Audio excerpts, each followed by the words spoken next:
Hello and welcome, everyone. This is Ghostlight RPGs. Welcome to our stream of Rising Shadows. I'm your host, Graham Ward. My pronouns are he, him. And tonight we're so excited to be uh, streaming to benefit Jasper's Game Day. This is a great series that we've been doing now. I believe this is our sixth session of this ongoing series. And Jasper's Game Day, if you don't know, is an incredible organization that benefits and provides funding for suicide awareness and prevention, an excellent cause. So please, if you're enjoying the stream tonight and you're able to give, we do encourage you to give generously and benefit that organization. We're really excited to have some incredible guests here tonight. Thank you so much to those who are joining us. I'm going to in a moment pass on the torch to our guest DM. But before I do want to just make a few quick acknowledgments. First and foremost, I've talked a little bit about Jasper's Game Day, so keep that in mind. We'll be sharing links to our Tiltify page. We have a goal tonight of reaching $750 of donations. We're very close to it, actually, this kind of rolling total that we're doing. And so I have no doubt that we will soon be doing that. But as you give, you'll be able to influence the game a little bit here and there and, bring in monsters from the Shadowfell or strange fey magic, give our players inspiration and so forth. So be aware of all of that. Let me just give a thank you quickly to Baldman Games, who produce and publish this series of adventures. You can find this and the other adventures on the DM's Guild. This adventure tonight is going to be Moon 11-2 by Justine Vandermeer, called A Darkened Court. We hope you enjoy it. Some of the music you'll be hearing tonight is by Ted Bushman, as well as Kevin MacLeod, the favorite of all independent creatives. And you'll be seeing maps from Dice Grimorium, and we do hope you enjoy. So, without further ado, let me pass the torch on to Ian Gould, our DM. Hey, everybody. There he goes. Hey, everybody. My name's Ian Gould, and I will be your guest DM for the evening.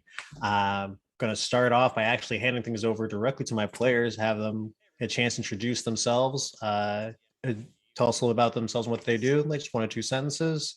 Let's start with Diana. Hey, everybody. I am Diana DiMicco. I'm all over the internet. So I'm the partnership manager for Die Hard Dice. I'm one half of Bard and Barbarian and the resident storyteller over on Play Renegades channel, where I do a lot of spooky games, a lot of spooky stuff. And I'm excited to be here tonight.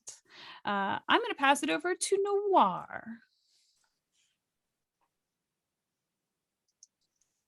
And I was muted. There it is. Hey, everybody. I'm a whole Noir. You can find me all over the internet as the Noir Enigma. And today I'm playing Boughs, which is just a really, really, really bad version of Aladdin. Super excited to be here. I'm a Jasper's Game Day ambassador. And I just love anytime I get a chance to play with these fine folks. So let's get into it.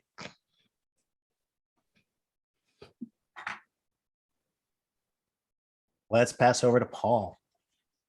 Oh, hi, everyone. I'm Paul Gabet, or DM Paul G in social media. I am an adventure writer. I'm also an Adventurers League author. And I'm part of a local event organizing group here in the Philippines called the Greasy Snitches. There you go. Yes, that's the name of our group, Greasy Snitches. And I'll be playing as Coinmaker, a Tabaxi Ranger. So for those who played my adventure, A Dragon's Breath, you'll probably have an idea who this person is. That's it for me. We can go with Andy next. Hey, my name's Andy Dempz. Like Paul, I've written some stuff for Adventurers League, including a couple for the Moonshaes. This adventure is one of my favorite D&D adventures for 5th edition, but it's been a while, so hopefully I've forgotten all the secrets and bits and pieces. I'm from Michigan, and my first ALDM my first DM for an AL game was actually Fenway from Jasper's game day. Oh, And fun fact. she stunned my Githyanki, and I spent the whole adventure standing there watching other stuff happen. But it was a good time, and I'm still here. So I will be playing Corin, a elf from the isolated Huir community who has come to investigate the Howling Disease that may threaten his people. And I'll pass it to Shawn. That one. I should leave myself muted, right? That's the thing we're doing. Hey humans, I'm Shawn. I'm on the internet places. I do RPG things and other gaming things. I've written for Adventurers League. That's a thing we're all mentioning. And you can find me at Shawn Banerjee most places. And then I'm just gonna go ahead and pass it to Kris because I'm good. Thanks. Bye. Okay. I'm Kris. I use she, they pronouns. You can find me on Twitter at Kiss of Hemlock. I am a TTRPG actual play podcaster, player, DM, writer, all of the above. And I am super excited to be playing this do-gooder character that's definitely well suited for what we're going to do tonight. I am not at all worried.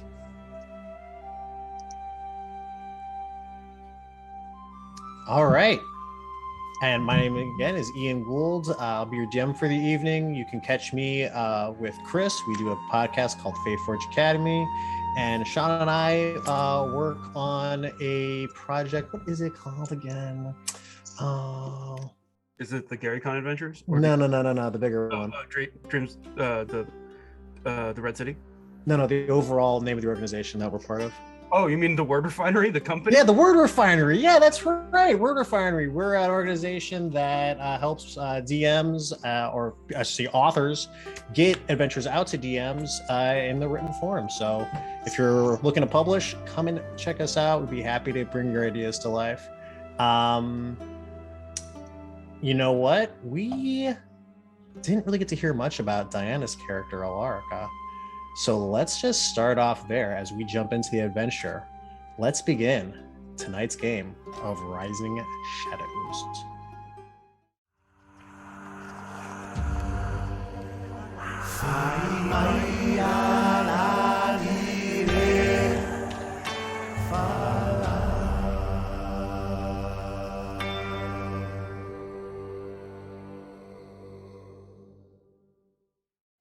I have my Twitch muted, so I'm just listening to Tank with the Law and Order mashup. Oh, for sure. Oh, we're back. So, tonight's adventure begins on a boat. A ship. A small ship. It's less of a ship and more of a vessel, or less of a vessel and more of a dinghy. It's a rowboat. But Alarica, it is your boat. For now. It's a little sinky. That just makes it submarine, right? And what is a submarine without its crew? Alarica, you're not alone on this sinking rowboat. You are, of course, never too far from your companion Coinmaker. Real quick for our audience, give like a brief description of your characters, like what they look like, maybe a little bit about their personality, and let's do a little RP before I introduce the third person in the boat. So Alarica is everything that you would expect from a pirate captain. She has very fine hat and a very fine coat. We're still working on the ship part, but that'll come naturally, I promise. There's confidence in every action she takes, and she's very much walks into a room and owns it, whether that is or is not the case. Coinmaker is a tabaxi ranger with like orange fur and like brown spots. He has a magical longbow on his back. He likes adventure on land and especially in the forest. He has technically zero knowledge about pirate stuff. and he's the mayor of the ship. That's a title, right? I'm the mayor of this floating ship. We'll talk about that later. It's more, you have to earn that particular station. For now, you'd better just row faster. All right. Okay. We're Vice sinking maker, quite rapidly. and then I row faster. Boughs, you've heard a lot about Captain Alarka and her fearsome crew, but now you're here in a boat with them. What's your impression now? Give us a little bit about Boughs, what they look like, their mannerisms, and let's do RP here. Boughs is one of those individuals that always seems unbothered wherever they are. No matter how classy the joint is, they always act like they're 2 levels too classy to be here. And so there's a little bit of a side eye going on with Alerka and the rest of the people in the boat. It just, So, this is what I've been chasing. No, this is merely a taste of the freedom Oh, just a taste. Coinmaker and I have on the high seas. You understand? I mean, surely you can't think that this is my only vessel. Oh, true. We have a crew of 200 just below us, right? Coinmaker means below us in stature and standing, not literally. Because if you meant literally, that would mean that your crew is in the bottom of the ocean. Which would make me a terrible captain, wouldn't it? And it would mean that I wasted so much time chasing you, so don't let that be true. Well, I mean, if you were wearing the captain's hat, then perhaps you would have had some evidence of making better decisions in the past, but that doesn't seem to be the case. That As is the a conversation fine hat.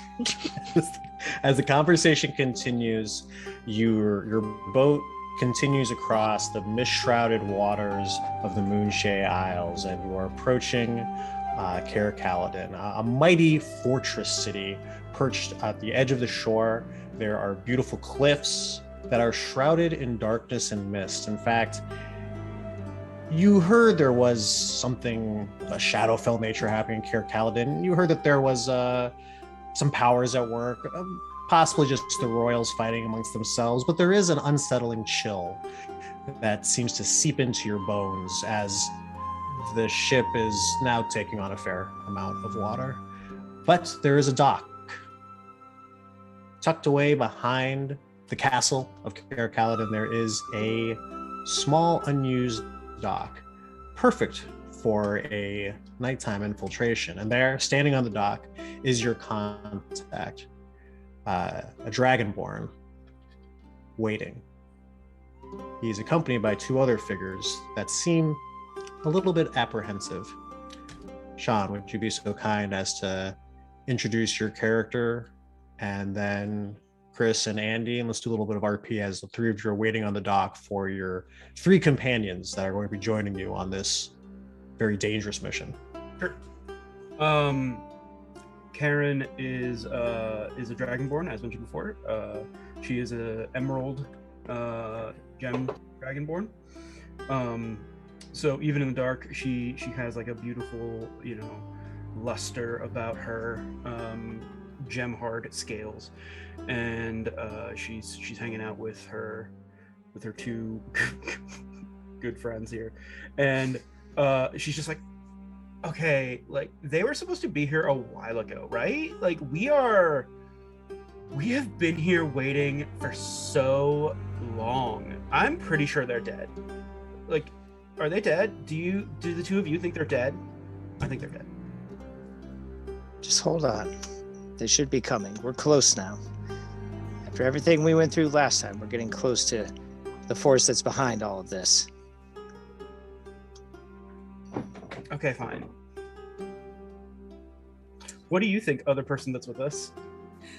Oh, it's Edwina. I know I'm new, but it's totally gonna be fine. Everything's I put some dirt on my armor. Do you think is this subterfuge? Do you think is this sneaky? Do I look sneaky now? I mean, like, are you trying to sneak through like a dirty gutter place full of dirty gutter people? Well, I don't know what pirates do. Is that what pirates do? No, they spend like a lot of time on the water. I guess some of them are kind of dirty. I only met pirates when I was on my dad's yacht, but I think they were like doing like a musical number and like a show for us. They seemed pretty clean, is what I'm saying. Corey, do you know? Just gonna start like furiously trying to rub this dirt off of my armor as you're speaking. And for the record, Edwina is deep tan skin, very long hair that's sort of a pale straw color, tied back into very neat braids. Looks, other than the teensiest bits of dirt smudges, otherwise very clean and well kept, and is kind of standing towards the back, trying to keep an eye out. I don't really know what I'm looking for. I just heard that we might need a hero, and this is my chance. This time I'm gonna do it for sure. So I believe in you, Edwina. Okay, thank you. Andy, can you give us a brief description of Corin? Yeah, Corin is wearing a blue traveling cloak that he pulls around himself a little closer to block out the sea chill. Has a mithril breastplate on underneath it with silver accents, sword and shield at his side. The pale skin of the Hewer elves and gold and silver hair. Not real tall, about 5'5" probably. Just waiting, keeping an eye out for our ride. Anxious to get going. Corin, your anxious keen eyes spy a ship approaching. Less of a ship and more of a sinking dinghy. There are 3 figures within. You were told that this mission, you wouldn't be alone. For to infiltrate the court of the slain, you would need the help of some nefarious pirates. And here they are. It looks like they're making a one-way trip. Alarica, Boros, Coinmaker, you are not completely dry when you arrive at the dock and you meet your 3 companions. The 3 members of, well, you weren't told the names. The name's never really important anyway. It's the coin that matters. You have one job. Infiltrate Caer Caladan. Find who is in charge of the Slain's court and do what you can to gather information and disrupt. But to you learn everything you need to know, there is a contact, a quest giver, if you will, who is waiting for you in the courtyard of Caer Caladan. But first, I think we have a little party introductions to do here, as Team Dock and Team Boat meet for the first time. Ahoy there! Hi. Karen? Yeah, Karen's fine, yeah. Would you prefer that I call you something else? No, that's my name and I like it. Do you want some help out of your very soggy wood thing? Yes, my crew just wouldn't row fast enough. Thank you so much. Yeah, not a problem. I'm gonna back away and be like, Edwina, help her. Yes. Heroes are not above any task, and I'm gonna walk over, and if Alarica allows me, I'm gonna try to like wring her clothes out a little bit, like at the bottom of the hem, just squeezing the water out. See. Yeah, go ahead. I was just gonna say, as you try, Alarica's gonna kind of lean in close so that you don't get embarrassed. Darling, there appears to be an awful lot of schmutz on your clothes. That's it. That's because I'm so sneaky. I won't get any on you, I promise. And I'm just gonna keep squeezing like around the bottom of your hem. She was very recently and very successfully a poor and like killed it on that mission. So I go like Yeah, I see Edwina and I go, that's the perfect pirate outfit. That's how I should change my clothing. That I should put more dirt on me. Coin maker, you are not allowed back on my vessel if you dirty yourself up that way. But it's perfect, right? That's how pirates should look based on the stories I've heard. I'm fairly certain if you want to be dirty, you would just go back on the boat. If, like, as Boros says that, cast prestidigitation on himself, and his clothes are immediately dried and cleaned. Ooh. It's you there. You have awfully clean armor in the back. Surely you have some input to this conversation on what is appropriate attire. She'll sort of gesture to Corin. I mean, we're going into a den of villains, aren't we? I mean, I don't want to be presumptuous, but we don't want to be too clean, do we? Well, according to this one here, we're all a group of heroes. Well, I don't. It's not official yet, but you could be a hero too. I could ask. I could definitely ask. No, thank you. Oh. Okay, that's okay. Edwina, do not worry. You can be my hero. Can I get that in writing? Yeah. Perfect. I'll we are abandon going to be so subtle. I'm gonna abandon that and start sketching out Edwina is a total hero and give it to Karen to sign. Write the recommendation letter out and I'll sign it. Exactly. Oh my god. I'm gonna kind of like lean over to Coin Maker. Are you sure that these are the right contacts? I mean, they fit the description, Mayor. I'm the vice mayor now, right? No one is a mayor. I don't know where you picked that up. That's what you call the highest ranking person in a pirate ship, the mayor. No, that's captain. That's True. Oh, it's not that good of a title then. It's better than mayor. Can you be a mayor captain?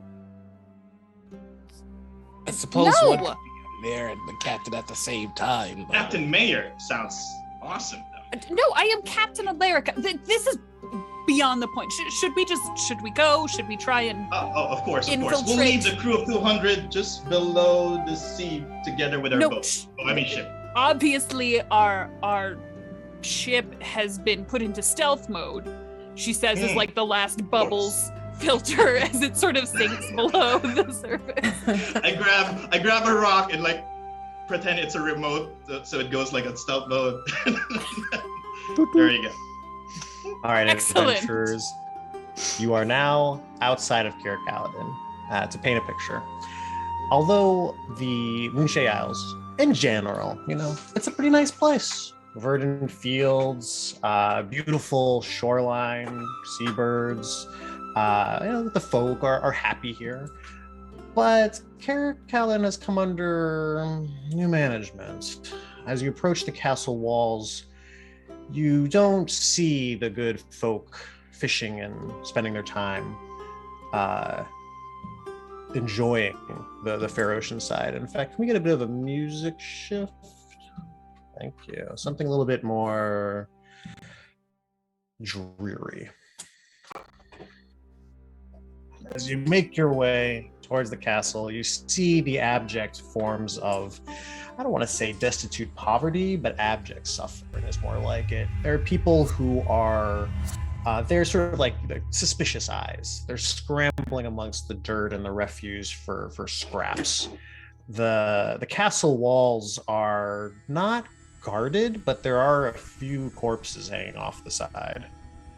The gate is open, except for, that's not a guard. That is it's a pile of, it's on fire. Something has happened here. This slain, this mysterious figure who has this new ruler of the fortress, the castle. Well, there's a bit of reputation. In fact, let me get a history check from our spy master. I'm sorry, from Karen. Yes. With a -1 to history, I will offer you a 3. Ooh, a 3. I will tell you 3 things you've heard about the slain. Only one of them are true. You have heard... That's right. It's 2 lies and a truth. You've heard that the slain is an agent of absolute misery and filth. Wherever he goes, just piles of refuse follow him. You've also heard that the slain has sworn some kind of loyalty to the Shadowfell and is able to wield power from beyond the Feywilds, some corruption of the Moonwells. You've also heard that the slain is merely biding its time before it reveals its true form, a demon from one of the many layers of the abyss. I will, of course, share all of this with my friends as we're walking towards the gate, because it's important to brief the team on the details, and all 3 of those facts will be presented as 100% true facts.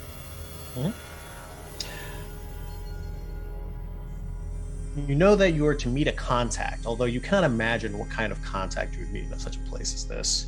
There are what few guards you see here are clearly mean-spirited isn't the right way to put it. They are absolutely just wretched.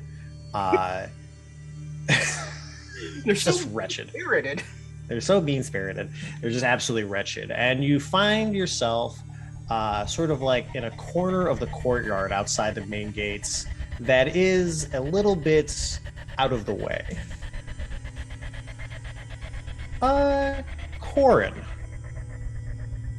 you see a large, nasty-looking rat just staring you down. It scuttles closer to you. Put my hand on the handle of my hand axe like a gunslinger, ready to draw it if this rat wants to get nasty on me. The rat looks at you. It brings its hands up. Its teeth start,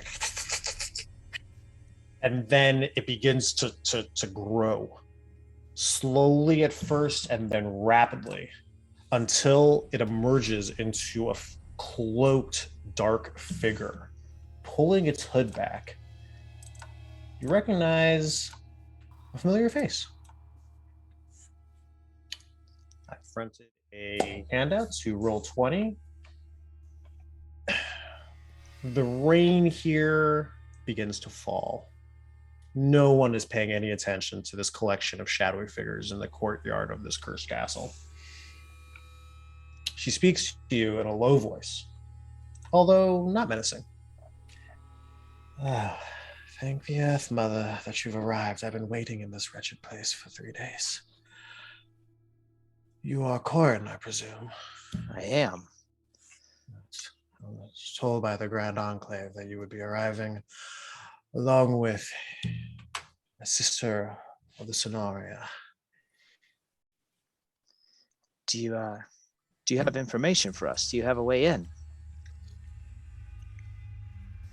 I have a lot of information for you, although I'm not sure how useful it's going to be. Just want to make sure that we're all accounted for here and in trusted company. And she turns to each of you, eyeing you somewhat suspiciously. How do you introduce yourself to this? No, there it is. Okay, Kris, why don't you start us off? As soon as she makes mention of the Sisters of Sonoria, I'll kind of give a very eager wave, just behind Corin. Hey, hi, hey, I think that's me. It's not official yet, but yeah, feel free. I'm trying it on, so yeah, that's me. And the rest of you, I see you've fully adopted your nefarious personas. You're going to need to infiltrate this castle of despair. Well, hopefully it creates a much better first impression than appearing as a rat. Believe me, I've been in hiding for days now. I hope that no one has noticed me. Just saying. Aesthetically, a cat would have been much nicer. But excellent disguise. I have no idea how you got all of this in such a small way to go. I'm obviously wearing my pirate disguise now. Where did you get that from? Oh, it was on your boat? No, it wasn't. It was on a boat. Why? Where? Shawn? Just for future reference, I'd really like to know where I could find. What are you doing, Coin Maker? Oh God, it's contagious. Remember I told you about Red Dot and like the singing dancing pirates? It's a costume. We have this on our boat, Captain. No, we did not. I know every nook and cranny of my vessel. I'm a very good captain, and we most certainly did not have any eye patches. You have both your eyes. What are you doing? Well, I mean, do you want is this the one that you wanted instead? Is this the perfect disguise? I much prefer that. Okay. I mean, if we're playing games. Now, hold on a minute. Not everyone can have a hat. This is absurd.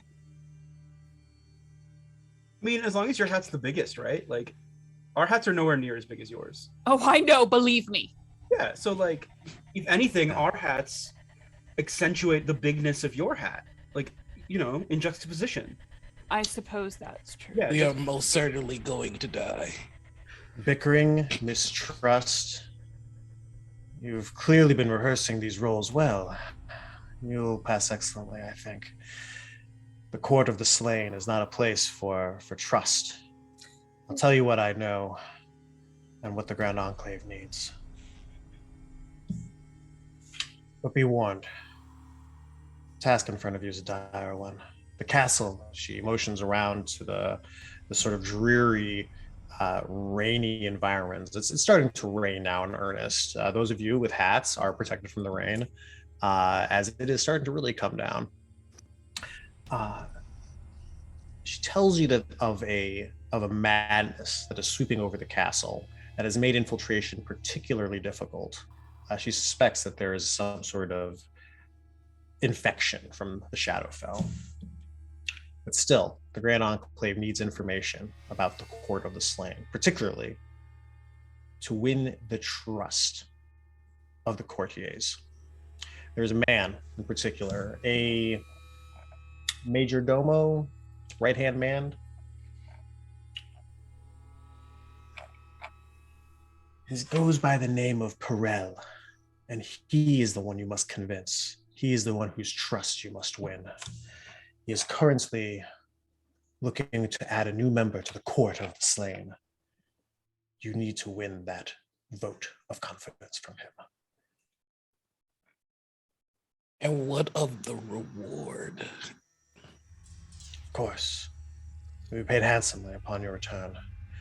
My sources have told me what you're asking, and we will meet it.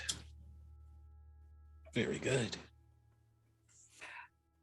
For all of us, or perhaps if a few of us should fall in battle, maybe we split their share among the remainder. I believe Lyrica has a very good idea here. Each of you have requested your own reward in this. I don't know how you would split membership to the Sisters of the Sonoria, but if you would like to split that amongst yourselves, then be my guest. I'm sorry, who requested that? I did request that. I requested your body. I'm just like sliding behind the entire group. Edwina, you know they were offering coin, right? Well, but heroes don't need money. Heroes do things because it's the right thing to do. I think. That I'm was just gonna what flip her through my asking, notes. That is what she was asking for, and that's what she'll be paid. We don't have a lot of time. You're not alone in trying to win Lord Perel's favor. There's an emissary from She goes by the name of Lady Arliza, although my sources say she's much more than she appears to be. In what way? Let us say that when she arrived in she recently found herself entrusted with noble titles, bearings, and land that do not in any way reflect her loyalty to the country. She seems to have a way with people, and now they have sent her as an emissary to win favor with the slain. So a mayor. Oh no, she's above that. She's a grand mayor. And mayor.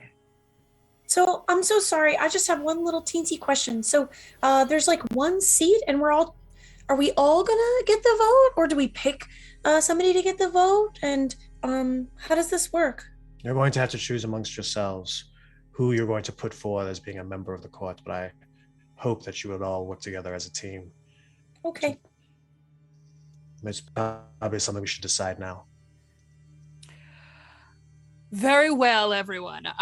Don't worry. I will You're shoulder this burden.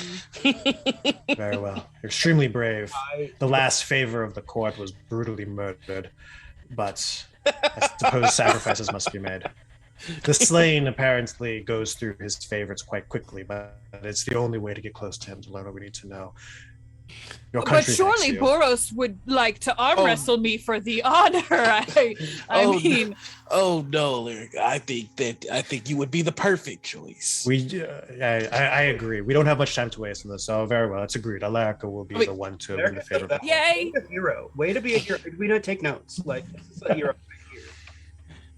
Oh well, I'm allergic to memberships. My schedule is just so packed.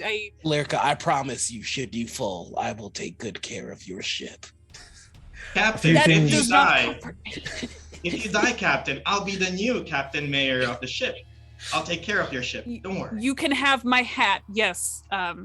Coinmaker. No, I specifically want the hat. I don't think that it would sit well atop your lumpy head. So I much The informant turns to Karen to relay the rest of the information while this conversation is happening in the background. Like, I'm a professional. Let's go. All right. She tells you that a few things to keep of note. That this bickering, this constant working against each other, this constantly undermining each other, it has to continue. It cannot stop. Because once you get into the court of the slain, any sort of act of valor or chivalry or even basic politeness will be seen as highly suspicious. The slain's court is filled with the most treacherous, backstabbing, conniving, self-centered people, and clearly, like, she looks to your team like, you've clearly picked the best. Yeah, like, I know what I'm doing. No, you don't. See, we're naturals. Yes, like, this is solid. Keep this up. Keep this up. Remember improv classes, no but. The last information she shares with you is that there is to be a feast tonight where Lord Perel will pick his favorite to be represented as the favorite, well, to be sent as a favorite to the inner court, the inner circle of the slain. She tells you that there has been a massive case of food poisoning going through the castle. Several of the servants have been executed, and many of the guards have taken so ill that they are unable to stand. So just, keep that in mind at the banquet tonight. Nothing worse than bubble gut. Other than being brutally murdered, you mean? She suspects, though, that if there is such a rash of food poisoning, that perhaps the cook might be a potential ally. Might I say what I think we all are on some level thinking here. If our survival depends on our inability to get along and to be kind, which is fairly simple for me, I think that we need to keep an eye on this one. It just points to Edwina. Edwina. Yeah. Even as I incriminate her, she smiles. This is a problem. Could you perhaps insult me now, just so that we can? Oh, that's not. You're say something about how Boughs smells, perhaps, or That's the digitation is immediately Coinmaker's dirty claws.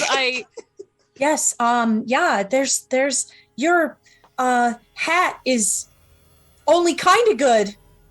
Oh dear God. We're going to die. Perfect.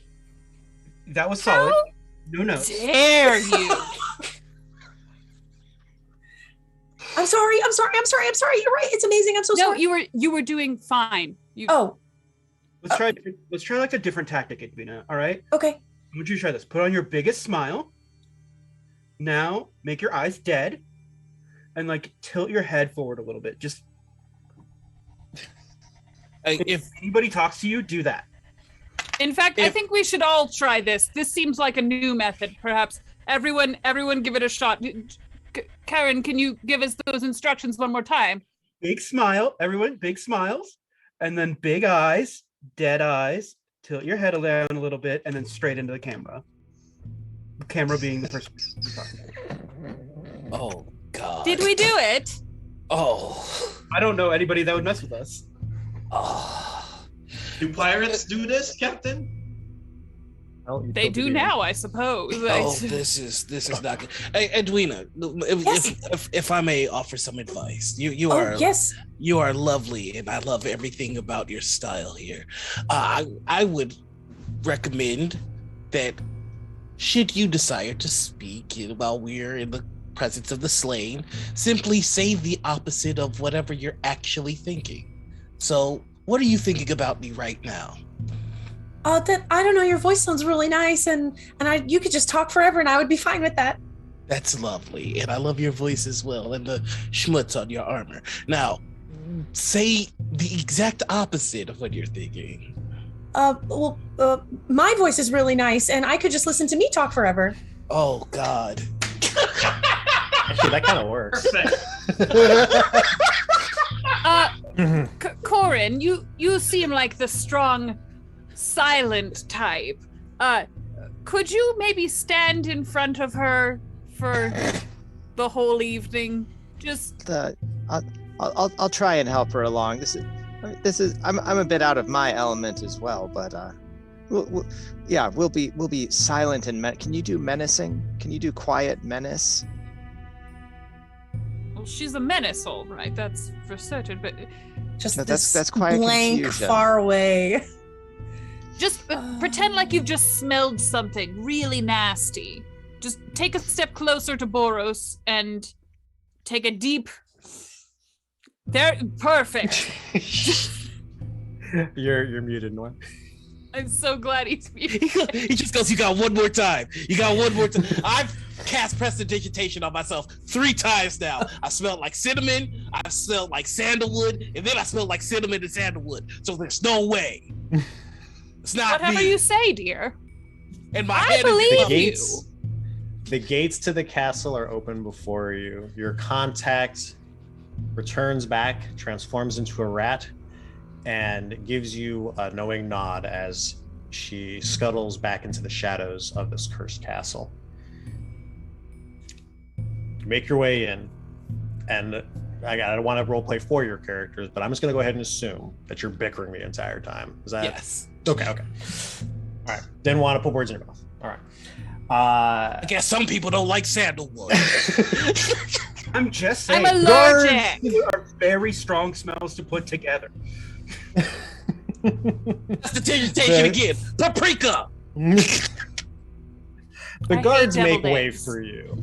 They, as you're making your way through the castle, you find yourselves being escorted by a few guards wearing the livery of what you have now come to realize is the uniform of the slain soldiers. They lead you to a large courtroom. There is a huge throne at the front of this grand hall. It is carved from a single piece of granite, towering in stature, polished to a sheen. There are a number of just sort of like, fawning toadies, Grima Wormtongue type characters, just sort of like lurking in the shadows as you make your way in. And there, standing next to this throne, not in any way shrinking away or seeming as if they don't belong here. In fact, really just owning it as he turns to look over his shoulder as you arrive in, dismissing some fawning toady and giving you just some solid who dat, is Peril Hyeth. He is an imposing figure, very square jaw, framed by a large beard. He has no nose, just no nose. His eyes are a striking, piercing blue. And as he turns to face you, his hands fold behind his back, and it begins to walk towards you. And there's that moment of sort of disorientation where, oh, he must be quite close. He's rather large. Oh no, he was just far away. Oh, he is very large, a towering, maybe 7-8 feet tall, huge girth, maybe coming in at like a solid 400-pound linebacker. He just looks you up and down, and a chilling aura settles in the room as everyone goes quiet. So you have arrived at the court of the slain. You are here to swear fealty, no doubt. Well, go on, speak. Why else would we show our faces? I walk forward, I extend my hand, I go, Rostasha, pirate, longtime pirate, nice to meet you. Are you here to nose around? Get it? Nose around? Is that what you're doing here? His very powerful stare just pierces you, Coinmaker, and he steps just ever so slightly closer. There is just a silence that descends upon the room. This is my captain. You can talk to her now. Is everyone watching this interaction? Oh, yes. I'm going to step around him and very loudly to the room. I'll sort of sweep my captain's hat off my head and just, good evening, Captain Alarica Weedpike, at your service. And I'll go further into the room, just kind of leaving all of them behind me. Captain Alarica, that name does sound familiar. It should. Can you remind me of some of your exploits? Well, I'm sure you heard about the sinking of the Royal Navy. Yes. This is coming back to me now. Mm-hmm. Well, they were As I all recall. docked. Yes, you scuttled some of the King's Navy during the invasion, as I recall. And robbed their spice pantries bare. Yes, I recall. They had quite the stock of, what was it now? Cinnamon. Cardamom. Oh, it was cardamom, wasn't it? Not paprika. Paprika's disgusting. I left all that behind. I wouldn't know. Jump off a boat. I am assuming that this is your crew, and he turns to face the rest of the party. I laid no claim to these ruffians, but they'll do for the time being. Really quickly, when he was distracting, do I see any keys or a coin pouch on him? You absolutely see a big set of clank keys on his side. Well, you know what's about to happen next, baby. I just feel the rolls coming in. Where are the rolls at? All right. How's the 23 do you? Oh, I hope he takes your hand. 23. In marriage, I don't mind. He seems strong. He is beefy. He's a big hulking brute. Of a man with a big, thick beard. Oh, is that a 23 or a?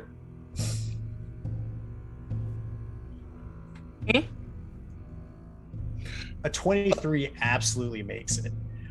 You are able to just definitely take those keys. I'm supposed to roll 20. I'm so sorry. You can roll wherever you want. I heard 23. I'm gonna use 23.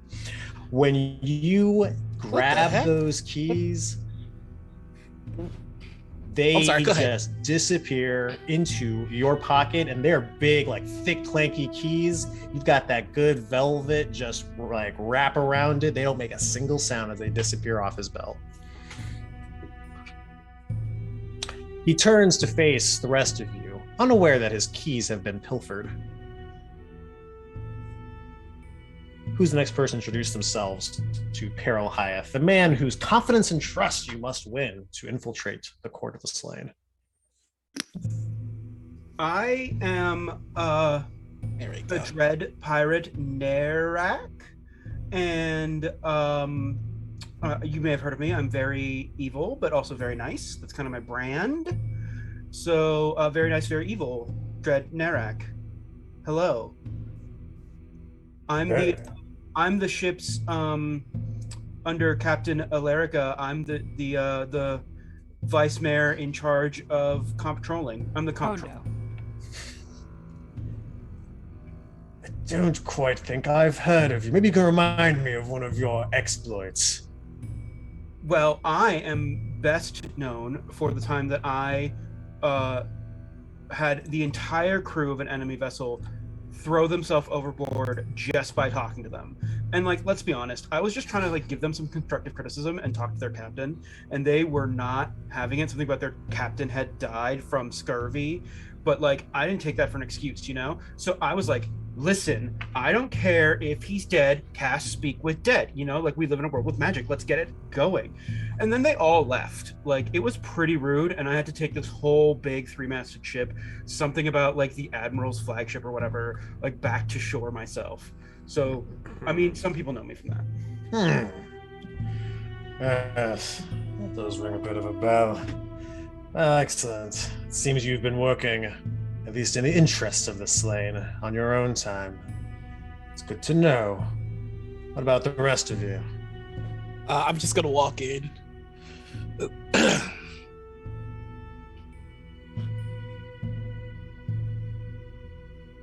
Aye. Aye.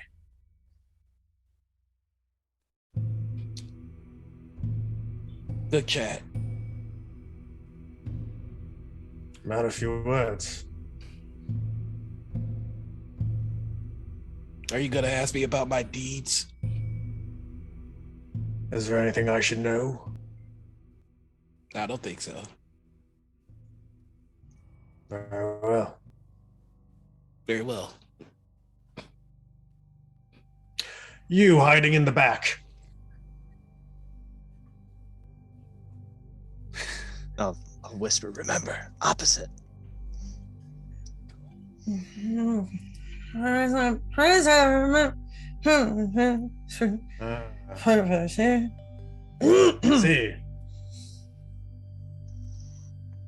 Don't believe I speak. Is that grung? Very well. It is grog. Phew, I wouldn't let anyone talk to my mother like that. What is she saying? Well, I'm her translator. She basically said that she has a crew of 800, just outside, ready to be make an alliance with you if you want. Too big. Mm-hmm. And she literally just sank a ship like an hour or a couple of hours ago. Very well. So, which ship? It kind of matters. The one that a person like Captain Alerica would really like. Oh, I see. I didn't know you were an admiral, Alerica. You have captains working for you. I don't typically brag about the size of my fleet. You know, that's pretty tacky. But yes, I've just named this lowly sailor the new captain in training of the Regal Swan, which we just pilfered from a settlement up the coast. Where we left none alive. Yes, not a single one. Mm-hmm. And you must be the fixer of this little group. The enforcer of orders, yes. He's butchered millions. Is that right? Maybe not millions. We're not great at counting, but quite a few. That's why they have a comptroller. We do not have a comptroller. I don't know where that came from. As you spin this tale of extremely believable stories for the keeper of the keys, as it were, Lord Perel makes it clear that as the censored inquisitor, of the Slain. It is his job to root out saboteurs, espionage, and in general, traitors. If you want to make your way into the inner court of the Slain, find me a traitor. Sure, the court's rife with them. I haven't got time to track them all down. Find someone, bring me evidence, expose them. I'll tell you right now, you're in direct competition with that. How do we know you're not the traitor? I know, right? What's it called when someone a diplomat there is? You're in direct competition. You're in direct competition with a diplomat from Arm. A lady who has made it clear that she is more than happy to work for the Slain and root out traitors. Otherwise, people who are pretending to be someone, and looks directly at Edwina, who they are not. I'm going to need I think you all knew this was coming, a group deception check.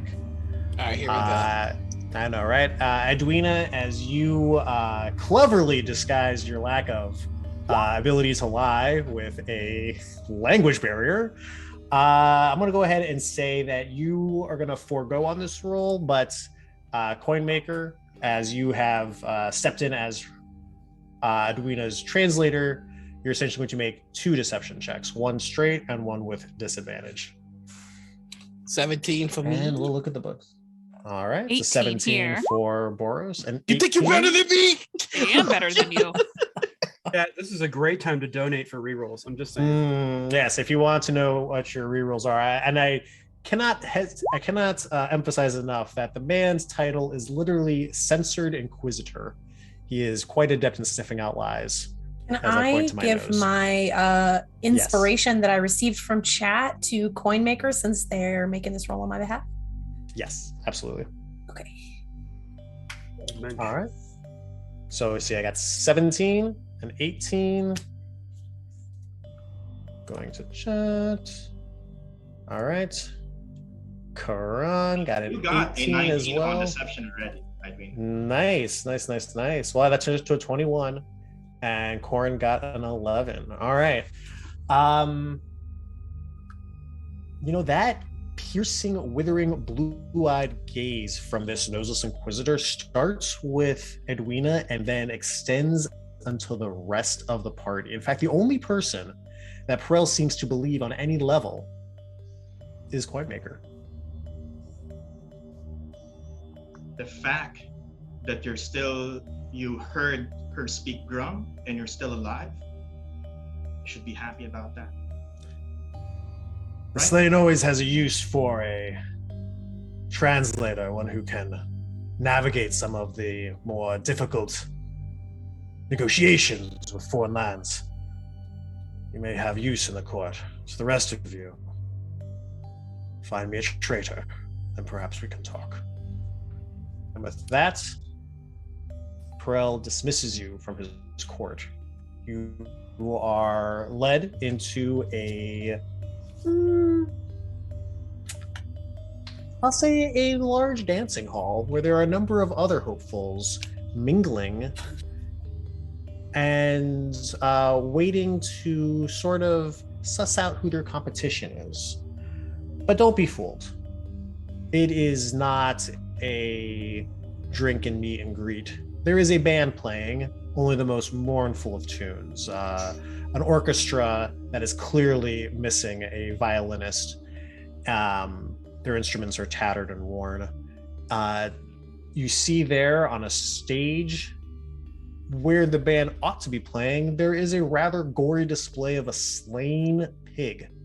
Its entrails sprayed out over the dancing area. It is a bloody, just gory mess, and the carcass is being dragged away by some servants. There are a number of people who sort of stand out to you, I'll say, as there are, like I said, there are a lot of potential hopefuls here, but there are a few people who really kind of think yourself, these are the ones who are the real movers and shakers here. I will introduce them only by their faces for now. You will meet them as you decide to interact with them. The first is this rather imposing fellow. an extremely scarred Chultan. He bears a badge that has 4 stars on it. Although the next picture I'm going to show you has 2 people, just look at the one on the left.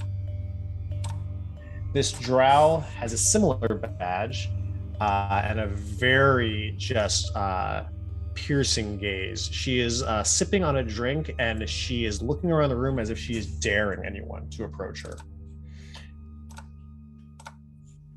This young man, also with 4-starred badge, is sitting in the corner largely alone.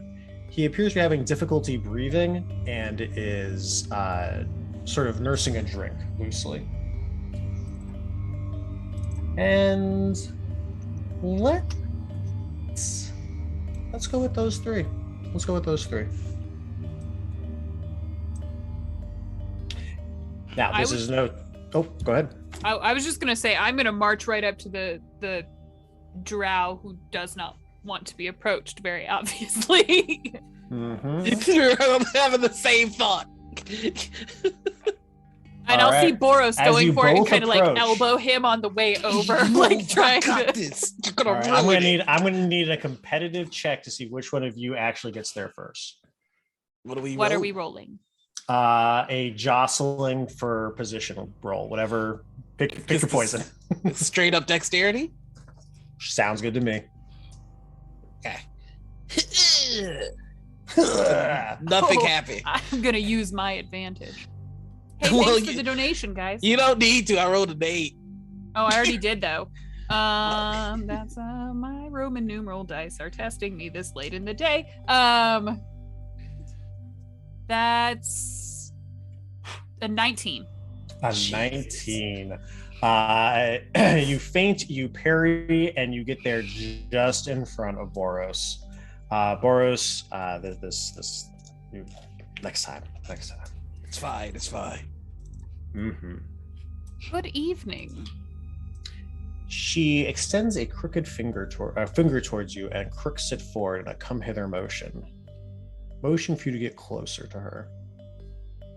I kind of like put on my most debonair smile and sort of lean in. Real quick question for Graham. Are we allowed to swear? I just want to make sure. Okay. She leans in close and says, "Dance with me or fuck off." Well, since you asked so nicely, I will lead her out onto the dance floor. While I throw like a wink to Boughs on the way. I'm glaring. Like, he takes off the glasses to show you he's glaring back. As she comes out to the dance floor in 12 is like a better light, she is absolutely stunning. And she immediately takes the lead position, and you begin to dance to this sort of mournful melody that's playing over the dance floor. While that's happening, what are the rest of the characters doing? Coinmaker will go to Edwina and say, points out at the man with the curly hair and says, "That one seems like doesn't want to talk. Why don't we go there? You just stare at him, like practice what Karan told us, with the big smile and the eyes and everything. Maybe we can figure something out, right?" Well, sure. Yeah, this is fine. Yeah. You're doing great. Okay, Look well, at your outfit. well, yeah, but what if okay, yeah, let's, sure, everything's fine. This is good. All right. And then we marched over. Mm-hmm. And the man with the curly hair, the curly beard. The With the curly hair. The one that's having trouble breathing, is that the one? That's the one I was thinking. Mm-hmm. Okay, that one, yeah. Nice. Makes sense. All right. As you approach this young man, he kind of looks up at you with sort of a weakened smile. Well, some new faces. My name is Isaac Hawkins Sorkin IV. But you can just call me Isaac. Are you Here sick? to win the I don't care. Hey, you Just don't look too curious. good. Are you You okay? seem a little concerned for my well-being. No, you could just die. Oh, I guess, yeah, you here, have this good berry and hope it kills you. Are you giving me a berry? I'm gonna just No, this is awkwardly a- slap it out of Coinmaker's hand and like smash it on the ground. Just kidding. See Yes, how that's- nasty she is, right? By the way, I report directly to the Admiral Captain Mayor Alarica. And this is Edwina the Great. And, as you can see, she's very badass. Well, I appreciate the offer of help and slapping it away. It's kind of amusing. I don't think it really would have helped anyway. So, just my luck. No, what's the worst part about this? It's dying to this just shit music. Can you hear this? Just sounds like horrible, just like cats. Hey, yes, you with the cello. You suck. You're terrible. I have a lute, but I don't know how to play the lute. What do you think of this music? It's bad. Of course, really bad. You know, not really my taste. I think it's very outdated, especially for bad people like us. You know. Why are you here, you? Very bad person. Yeah. Well, I'm here to win the approval of the slain. Do you think you'll Suppose. live that long? Probably not. Just my luck. Can I, while he's talking, like, I'm not gonna reach out and touch him, but could I try to assess what's wrong with him by looking at his, like, where he's clutching himself and like Make a wisdom check. Medicine. medicine? Medicine. Okay, got it. 6. A 6. Yeah. You suspect that maybe he's like faking it. You're not sure. Like, there's a lot of betrayal and like, things going on here. Of course, he could also be seriously injured and no one will give him medical attention. Maybe he's been poisoned. One of those things is true. Okay, I'll just keep my grimace affixed Mm-hmm. while Corin is talking to this young man. All right. As you're engaging with him, I'm going to just shift focus real quick to the one person who hasn't been engaging with the party goers yet, because they are actually going to be on the receiving end of an engagement. That was a sentence that completely works. Yep. So, as you are scanning this party, Karen, like what's your immediate thought? What are you really taking in on as you look around here at these potential favorites? I'm looking around the room, kind of trying to like feel people out, see if I recognize anyone. Sometimes you walk into these giant dancing halls and there's like 17 spies from different agencies and things. So a little bit of a reunion possibility here, but I don't know that I see someone right off the bat. Also, in the back of my mind, I'm thinking about the fact that our rat contact told us that there was food poisoning, and maybe to talk to the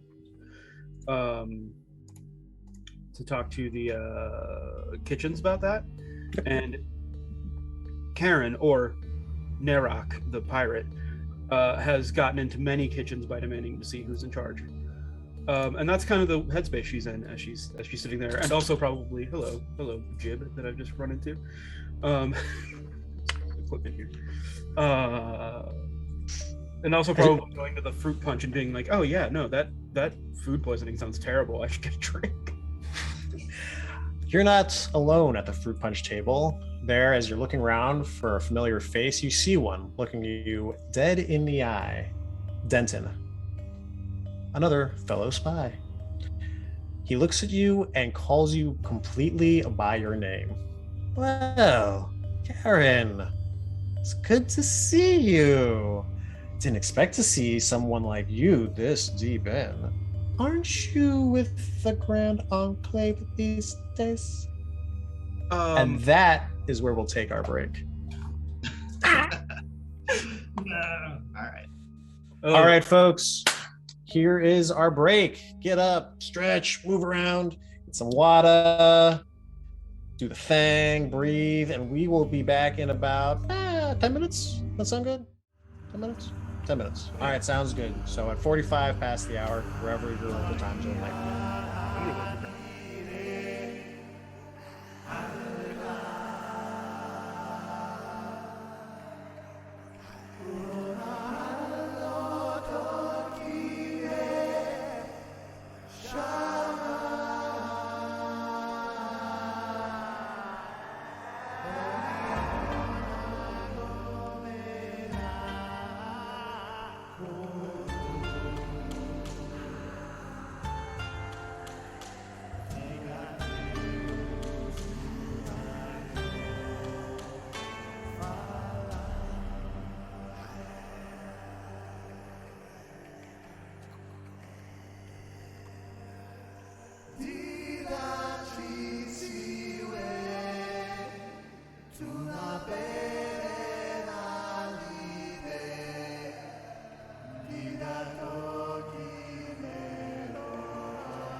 Hey everybody, welcome back.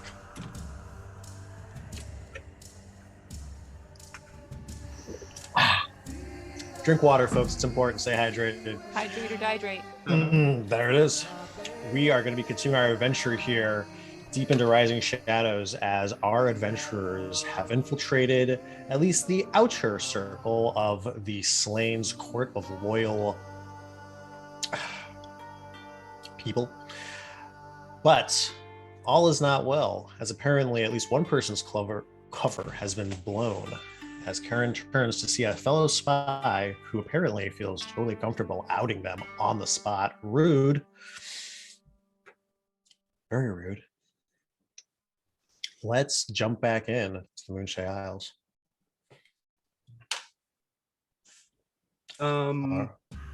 Hey, Denton. Did not expect to see you here. How have you been? And not a surprise that your information is super out of date. Oh, is it?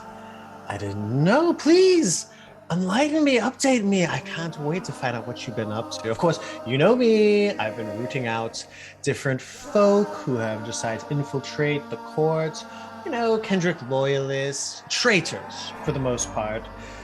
Finding them, fingering them, and sending them to the torture cells. But enough about me. I mean, you know I have all the respect in the world for your fingering skills. Like, top notch.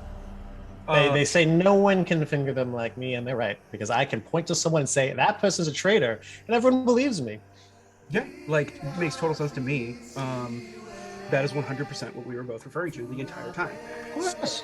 Let me tell you. As you're talking to him, you notice a couple things. Yes. All right. Give me an insight check, and we're going to use that. Insight.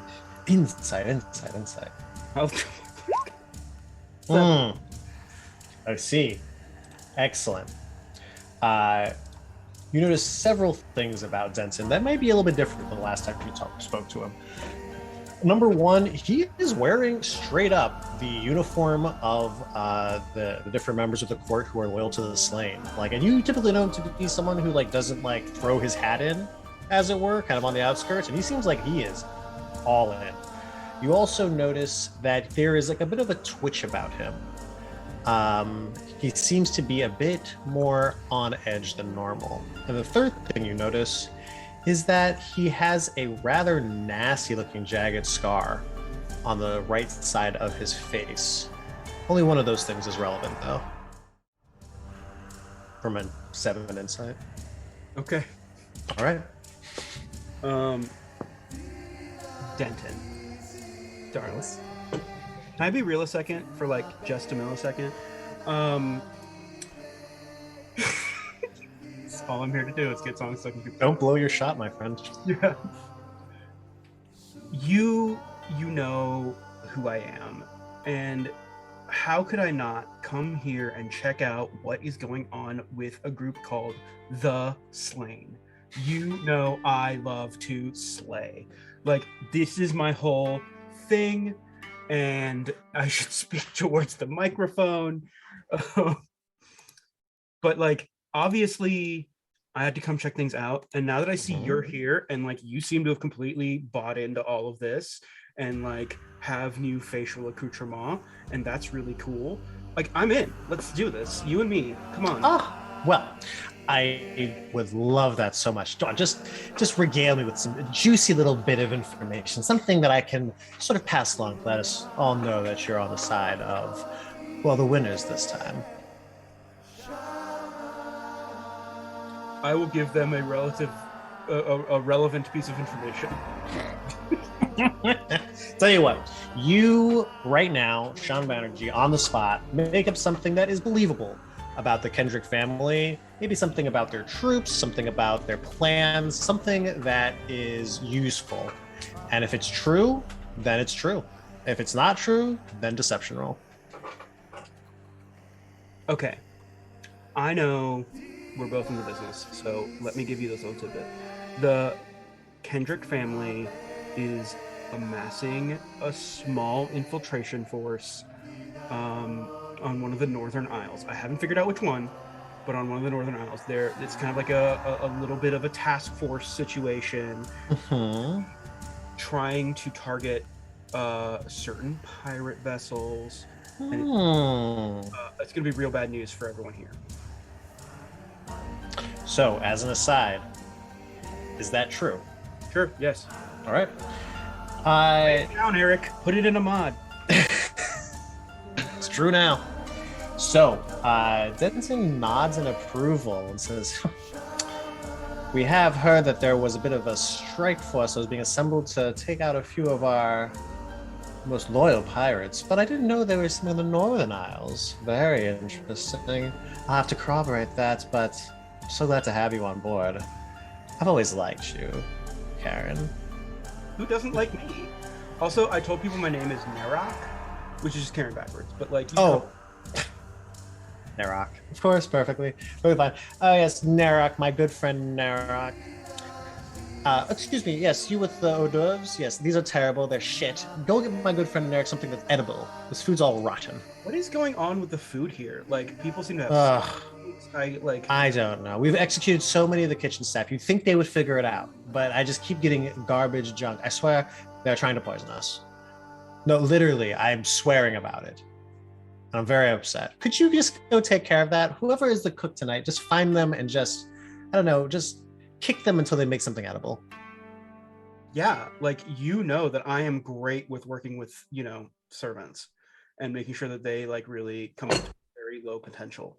So yeah, I'm in. I'm on it. All right. So you walk away winning the approval of Denton the Spy by essentially giving them useful and actionable information about the Kendrick royal family. Hey, spycraft. Yeah. Gotta do what you gotta do. Meanwhile, in a certain dance hall, a certain drow and a certain Admiral Captain Mayor Alarica are dancing. To clarify, you said that she took the leading position when we took the dance floor. Oh, yes. Okay, oh, wonderful. Yes. She gives you a look as if, we'll go on. Well, she doesn't even give a look. She just says, we'll go on. Dancing without talking is barely even half the points. No, like this to the left. There we are. Well, darling, I was trying to give you the silent treatment. Mm-hmm. I should be very upset with you. Mm-hmm. Well, here I am, trying to scope out Erliza and figure out what it is that they're after being here this evening, and you distracted me from the moment I stepped into the room. Well, it's worthwhile. That Erliza is absolutely a boy. She won't even come out of her room. I think she's just trying to hide something in there. Doesn't want to actually expose herself to the rest of us. Well, good luck winning friends that way. No, like this. What Are you on my feet? What is that? Don't you even know how to drow tango? I would like to point out that I am a very good dancer. It's probably a little bit of a flourish on my part, but... Let me get that good dancer check. Is that a performance? I'll take it. Okay. I'm so glad I took the lucky feat. Because that wouldn't do it. Much better. That's a natural 20 plus 1. That's 1. That's, in some cultures, we call that a 21. As you dance admirably, I mean, she is a rough partner. She is leading you on the floor. She's definitely putting you in bad angles and positions. She's trying to trip you up, and you were you're not having any of it. You are keeping up. Tell us a little bit about these dance moves that Captain Admiral Mayor Alarica is pulling on the floor here. Alarica is very much leading from the subordinate position in this tango. Mm-hmm. And it's very much trying to read the body language of the drow to try and pick up on when would be a good opportunity to shift the power balance in this dance. All right. You 21, you find that opportunity and you do so successfully. Yeah, it'll be very theatrical. There'll be a big dip moment and then all of a sudden I'll spin her back up, and just kind of continue with my questioning as if nothing changed. So what is it that you think she's hiding in that room? Probably should really talk with Elisa. I'm sorry. We should really talk with Elisa herself. She won't come out and speak to any of us. But Isaac, she motions to the sickly man who is talking with both Edwina and Coinmaker. You should talk with Isaac. He's got a bit of a knack for remembering faces. I think that there's something going on with the guards around here. Like what? Well, let's just say a lot of uniforms seem to be going missing. Oh, well, you were obviously beautiful when I walked in. I had no idea you were so observant as well. What's that supposed to mean? It means that one with a face so pretty shouldn't nearly be so smart. It's a dangerous combination. Fuck is that supposed to mean? Exactly what I just said.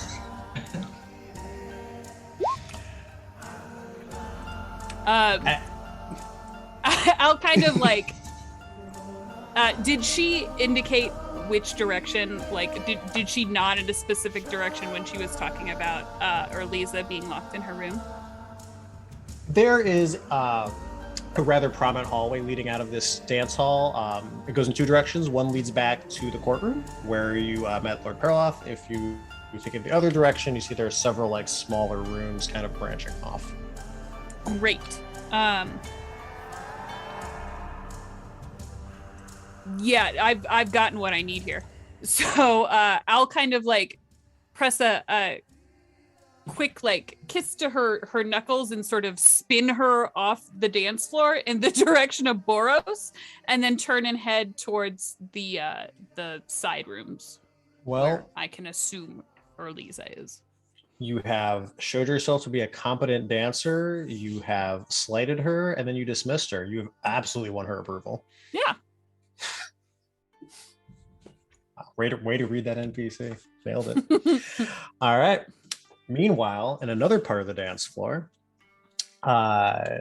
Corin, Edwina, and Coinmaker, you're talking with this Isaac fellow. He appears to be badly injured and not happy with the music, but fairly amenable to talking. In fact, you see that there are a number of empty wine glasses next to him. As a servant passes by with the plate, he grabs a fourth, fifth. Does that seem to help? Not much of a point. Trying to outlast it. Might as well dull it what I can. So yes, it does help.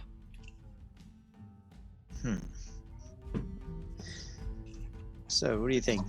Bad food? Did you catch something? Oh no, absolutely not. We were making our way into the hall earlier. There was a bit of a crush of people, and when I got in, it was very slight. It must have been just a razor thin. But he kind of pulls his shirt up, and you see that part of his garment has been sliced. And as he pulls up his shirt, you see that underneath his clothes there is a very just thin cut that there is just blackish green veins of poison seeping away from. Coinmaker is just surprised, holy fuck, man, what just happened to you? What is that? I'm pretty sure it's poison. I just lean closer, it looks poison. And he goes, should we help you or just let you die? Because it's probably, honestly, you know what? Let me die. I deserve it. All right. Well, that's gonna make our reputation go higher as bad people. But before you die, we're looking for traitors here. That my friend Edwina is supposed to eliminate. So if you have any information that can help us with that, that'll be super, super appreciated. Are you sure you don't want any of these bad berries? I take out another one. Make a persuasion check. Before you make that roll, Okay. Edwina, Corin, do you have anything to add to that?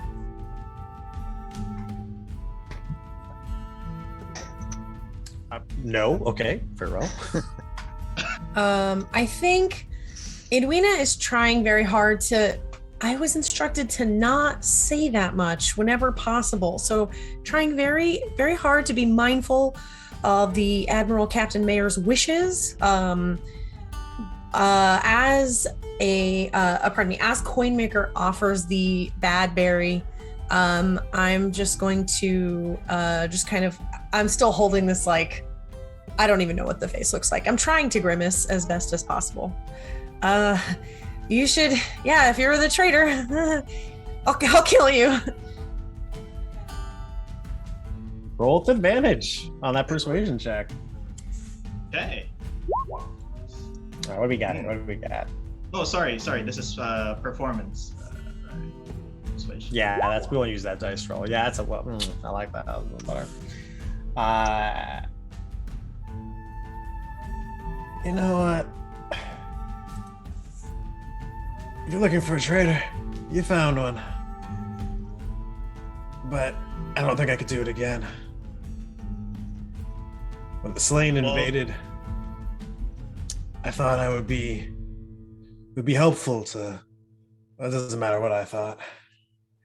I've already betrayed the Kendrick family, and I've thrown my lot in with the Slain. It looks like someone decided to pay me back for it. So, what's another traitor? What's another treasure, I suppose? I don't You think I didn't could do get it a again, good look no. at who, you know. Well, yeah, I've got my suspicions. No, it sounds crazy, but I think it was one of the guards. Of course, the guards these days, and he looks around the room. And you see there are a few of the uniformed Slain guards. You know, they've got that livery that you saw when you first came in the castle. And they're looking around, sort of like being guards. But like some of them are just sort of like wandering off. Like they appear to be like mingling as well. Very unguard-like behavior. I think some of the guards might have been swapped out. It's just a suspicion I've got. But I think this Arlisa woman's been helping herself to the help, if you know what I mean. Is that all? Are you sure? Is that a euphemism? Yeah, that's all. And no, I don't think it's a euphemism. All right, I'm gonna make you die in a cool way now. All right, and then I yell out, I stand up and say, in the name of Admiral Captain Mayor Alorica, as her representative, I have found a traitor right here. Very badass traitor. Top 10 out of 10 will do good as a traitor. Right here. Slay him. As you say that, Denton walks over and says, "Oh, are we fingering traitors now?" One of my favorite things to do. He goes, you told us to find a traitor. Found one. Isaac? Have you been thinking of betraying the Slain? He just kind of grimaces and looks. And Denton looks at you, Paul. Sorry, he looks at you, Coinmaker. What evidence do you have that this man's a traitor to the Slain? As the music gets very dour. I look at Edwina and Corin.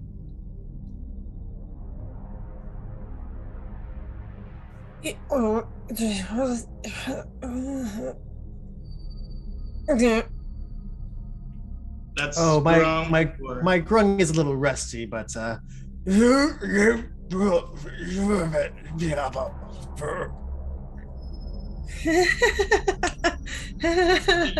you get it. Right?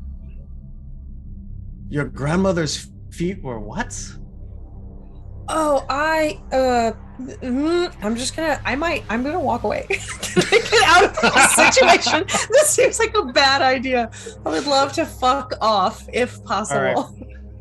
All right. In which direction doth thou fuck off? We've got a couple options here. There's Alarka is fucking off towards the chambers, looks like the different guest rooms. Karen is fucking off towards the kitchen. Maybe Karen. Yeah, Okay. I'll follow Karen to the kitchen. That seems safe. Fuck off towards the kitchen. All right. Yeah. Where's Boros during all of this? I know, right? I think Boros after missing out on that dance, probably. Well, the first thing that he would have done is to use his psychic whispers ability, which he can mentally link all of us together so we can speak telepathically. All right. For a number of hours equal to a D8 roll, I believe. All right. Yes, a D8. So we can all speak to each other telepathically for the next 2 hours, and I think he would have timed that right when Larry was doing a dip. So it's just like, I would have done it better, just to try it off. Then the thing that I think he does next is sneaks out of this dance room, and gussy himself up like the gentleman that introduced us to this place, and just starts snooping around. Snoop, some just general snooping. Yeah, I mean, I've got the keys and I look like them, so you know. Heck yes.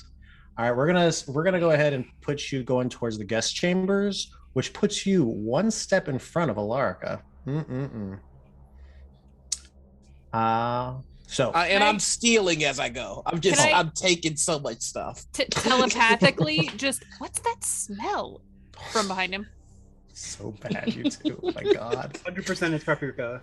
Oh my God. I just want you to know that inside my head, I don't need to breathe, so I can continue doing this for the full 2 hours. Nina. It's just that in everybody's head. I love that. I love this high level magic being used for the absolute pettiest of trolling moves. Beautiful. Hey, I can do this at will. Let's get it going. Absolutely. So, coin maker, Corin, you're both as you look around, you see the rest of your party has seems to have left the dance hall, and you are there with what appears to be the this Inquisitor's right hand enforcer of finding traitors. You've made a claim. You have accused someone of being a traitor to this court of the slain, and they're waiting to hear evidence. What do the two of you do? Mutter something about a confession. Coinmaker goes, "Come on, tell them what you told me," and then I'll go start playing, some really good music for someone who's dying. Like, start just strumming the lute as he goes. I'm setting the stage for you, and go and tell everything you told us, or else Edwina will come back here and kill you again if you die before you say it. Go.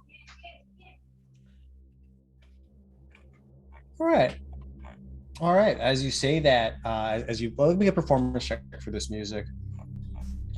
Oh wow. All right. I try. And yeah, I don't know how to play the lute.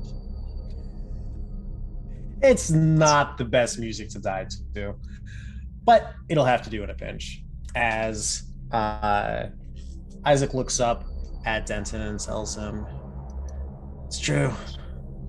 I always knew you never trusted me. That when the Kendrick family fell, that I was to be the one who was to make sure they couldn't escape. I claim that it was incompetence, but I think you always knew.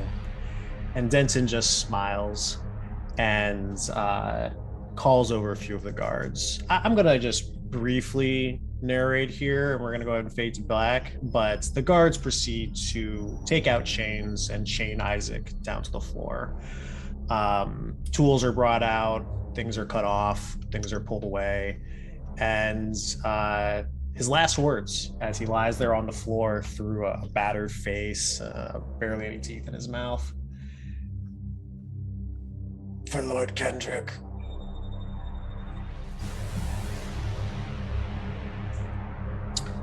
There is a bloody stain on the floor. The body is removed. Denton looks at you, Coinmaker. Find me some more traitors.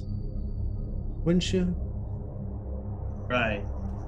Well, I'd love to chat with you and talk more about, Oh no, you're very busy. I understand. I have to be careful. No. But I just want to say that since I found a traitor for you, and I want to be on your good side, I'll only charge 500 gold pieces for this service. Oh, very reasonable. Very reasonable indeed. I'll make sure the bursar is notified. Payment will be arriving shortly.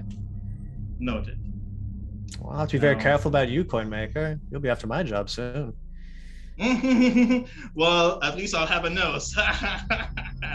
Yes. Yes.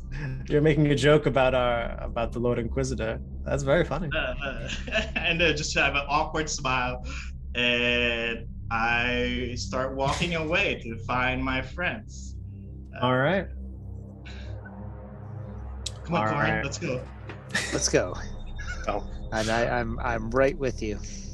All right. So I'm gonna need why have one party? It's such a silly thing. Let's have two parties.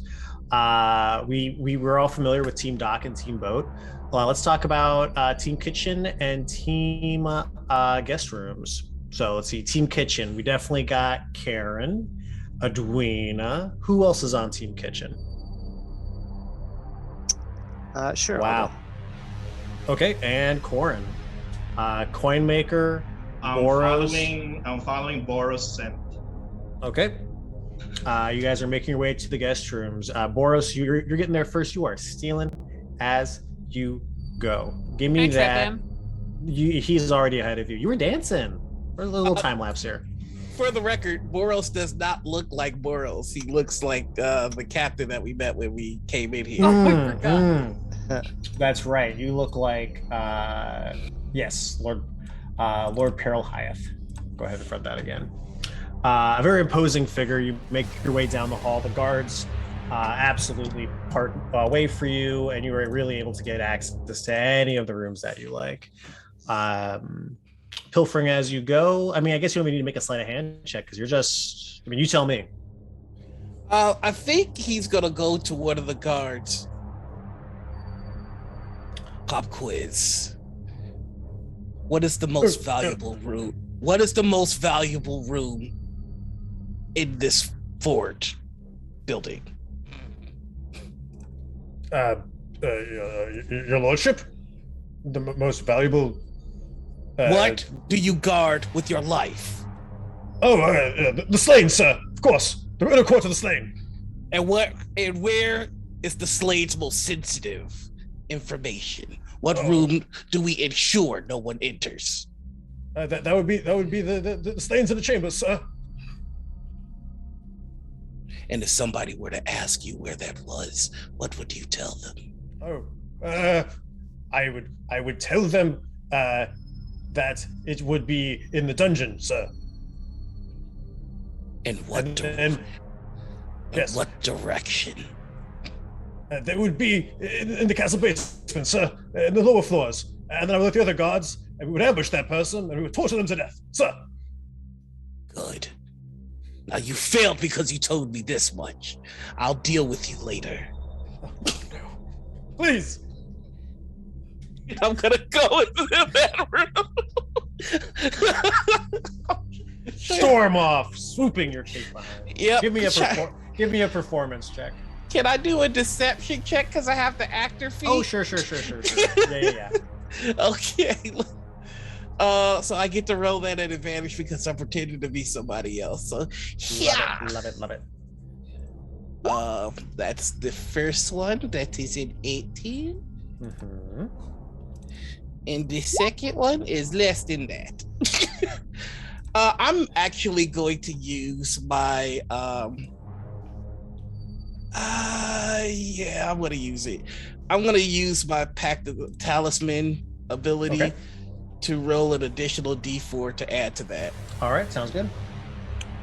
Because I'm a paranoid boy. So 18, 19, 22. 22. All right, with a 22, you are able to make your way through the halls here. You talk to a few more guards.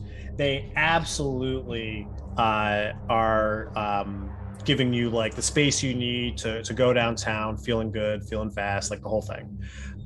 You make your way through to a rather ornate room where they're possibly one of the guests is staying, and you see there atop of their boudoir is a rather ornate statue. Ooh, is there any sort of jewels on this statue? Oh yes. I would like to investigate the statue to make sure it's not booby trapped. Well, Give like me to just do a general investigation to make sure this room isn't booby trapped. Give me a general investigation check. Yeah.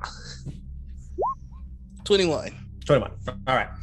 You see that there is a small catch that is near the base of the statue that, should it be removed from it without taking the pedestal along with it, that there would be probably some kind of needle that would come out along with it. Yeah, we're just gonna rig that. I'd like to just use my thieves tools to offset that with a little bit of rope, so if somebody comes in here, I can just yank and shoot them with whatever was gonna come out.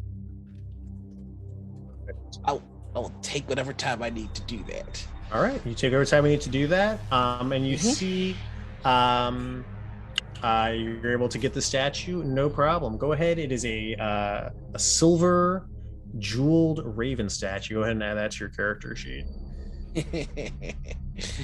Sweet. I love stealing. Gotta be honest with you, Boros does not remember what the mission was. I absolutely understand. That is fine. I know what I understand my team right here.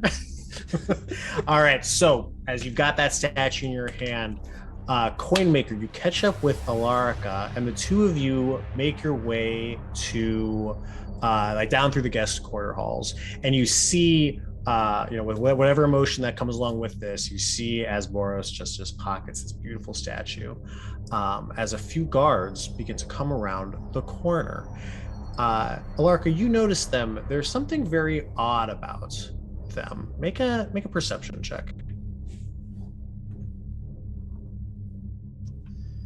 Let's see, it's gonna be 17. All right, 17. And all right, 10 for Corin. And Coin Maker, you're along with Alarica as well, is that right?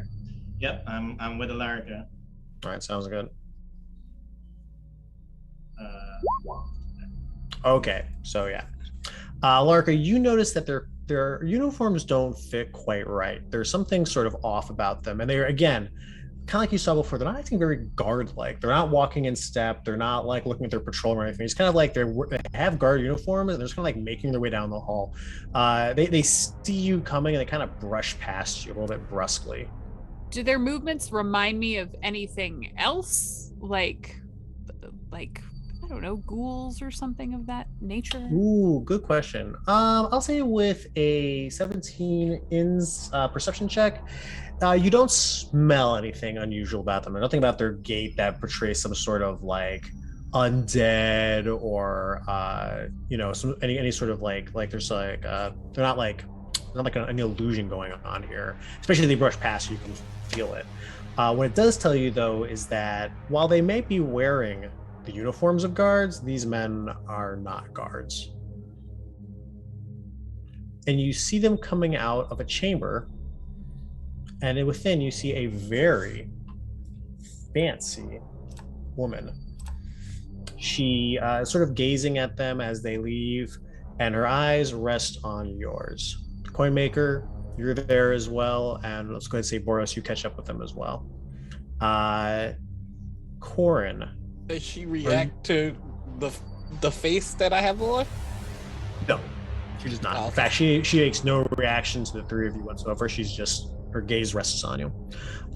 Corin, are you investigating the guest rooms, or were you heading towards the kitchen? I was heading towards the kitchen. Gotcha. Okay. So the three of you got your eyes on this woman, and she has she just has like this very sort of languid look about her. And as the door opens, you see that there is a imposing guard between you and her. He asks you what your business is. I'm going to just kind of like nudge Coinmaker and say, just go with it. Oh my goodness, you're Erliza, aren't you? And I'm just gonna like kind of like rush forward to shake her hand. The guard's going to reach out and try to stop you. Yeah, I'm going to evade him. All right. And I'm gonna kind of swat the guard's hands also. You don't touch Admiral Captain Mayor's hand. All right, I love it. You know what? No roll required. That's brilliant. Yeah, with a slap aside, you rush forward, and she regards you, and there is a very sort of like a smile that comes across her face. And Alarica, you notice that the smile doesn't quite reach her eyes. Oh yes, I believe I have heard of you, Admiral now, Alarica, Admiral Captain Mayor. Alarica. Well, we're all coming right? up in the world. You know what? I'm gonna just rewind that a second. Because I'm using that voice too much. Let's give her a different voice. I'm Captain Alarica. I've heard so much about you. And you've done such wonderful work here. Well, I've only just gotten started, my dear. But tell me, I don't think I know your man here. Kitty Cat. Oh, well, this is my first mate, Coinmaker. Vice Mayor, if you will. Vice Mayor. Oh, such wonderful titles you all have. It's very exciting. Yeah, we're a pirate crew with a group of 2,000. It's 2,000 loyal followers spread out across many different islands. Definitely not all here right now. True. As you're speaking with her, with 17 perception, you notice, Alarica, that this woman, although she is surrounded by a very elaborate set of just beautiful finery, there's something so cold and detached about her. The candlelight that barely illuminates this room, she casts no shadow. Wonderful. Great. So I'm going to, while I'm talking, just kind of casually try and position my body between her and the guard. Mm-hmm. You do so. And if I make motions like I'm going for my rapier, does she actually respond in real time, or does it seem like there's perhaps a bit of a delay? As she sees you going for her rapier, I don't actually eyes, do it, but like quick motions just to kind of gauge response time. Yeah, her eyes are very quick, and she follows your every motion. She says, "Oh, is that the game we're playing? Well, by all means." I go for a piece of paper and a quill and try and get her autograph.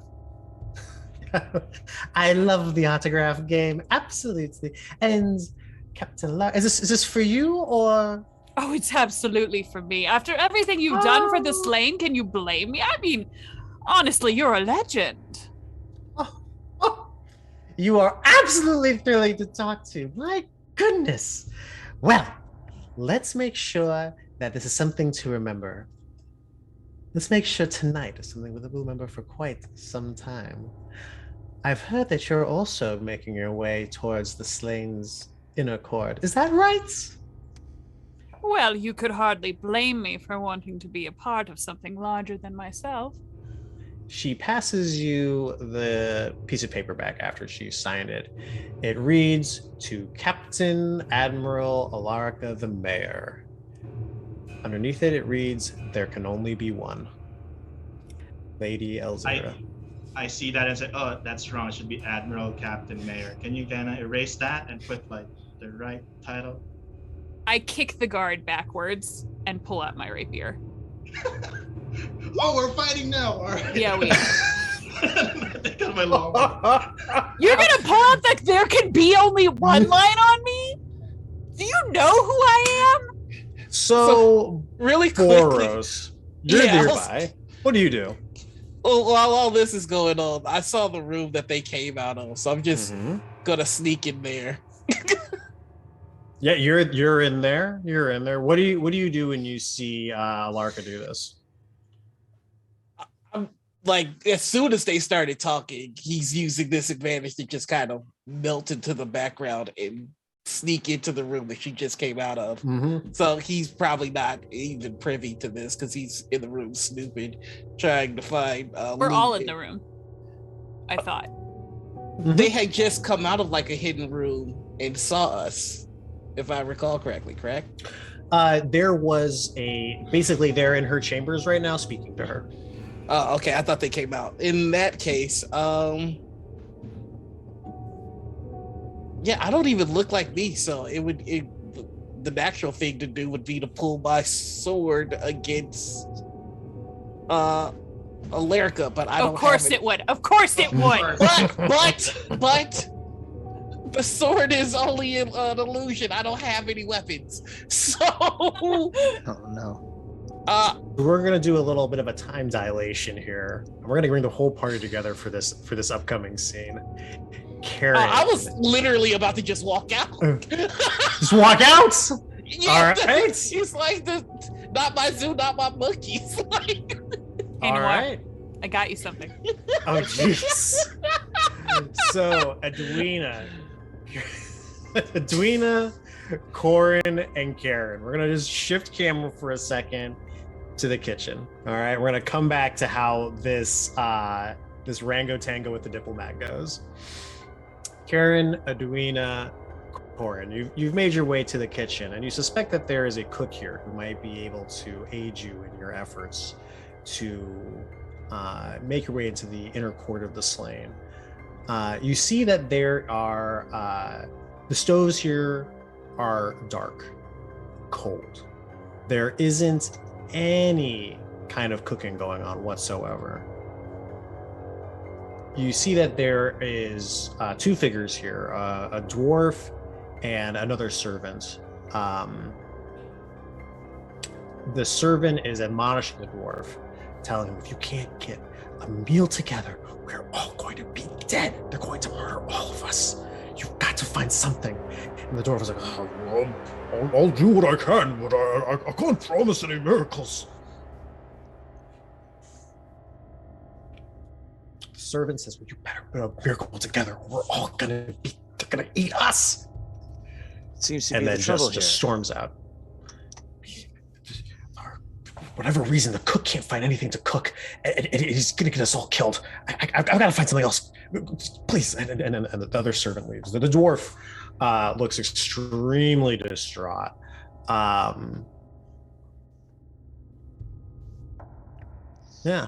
we'll just leave it at that.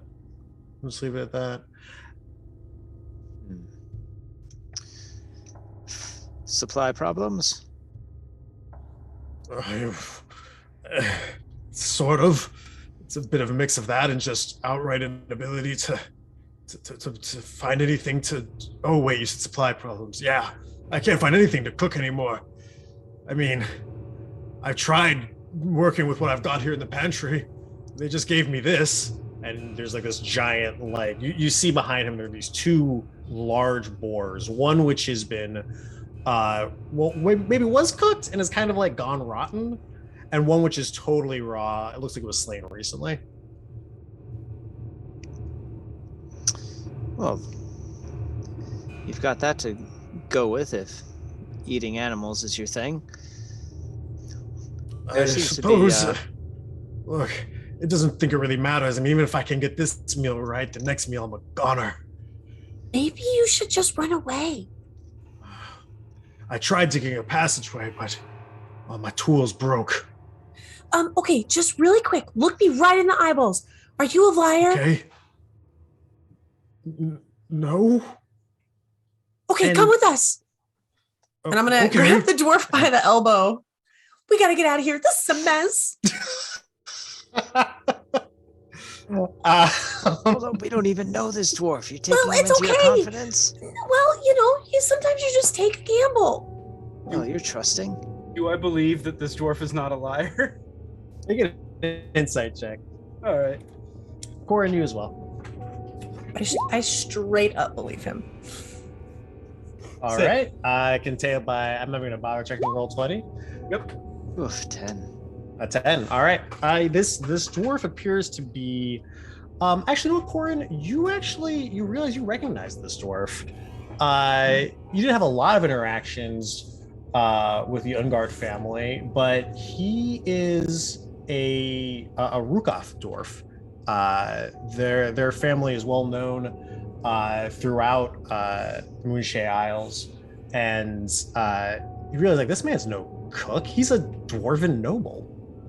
You even see there's you can even see some of the ceremonial jewelry sort of hidden underneath his clothes. As he notices you noticing, he kind of pulls over. He's like, "Oh, I'm just a regular cook on the cook staff. I always have been." I believe. Yeah, go ahead. I'd say, what are you doing here? You seem to be the only decent folks I've met since Slane took over. Once the castle was under siege, I just pretended to be part of the cook staff, and they believed me.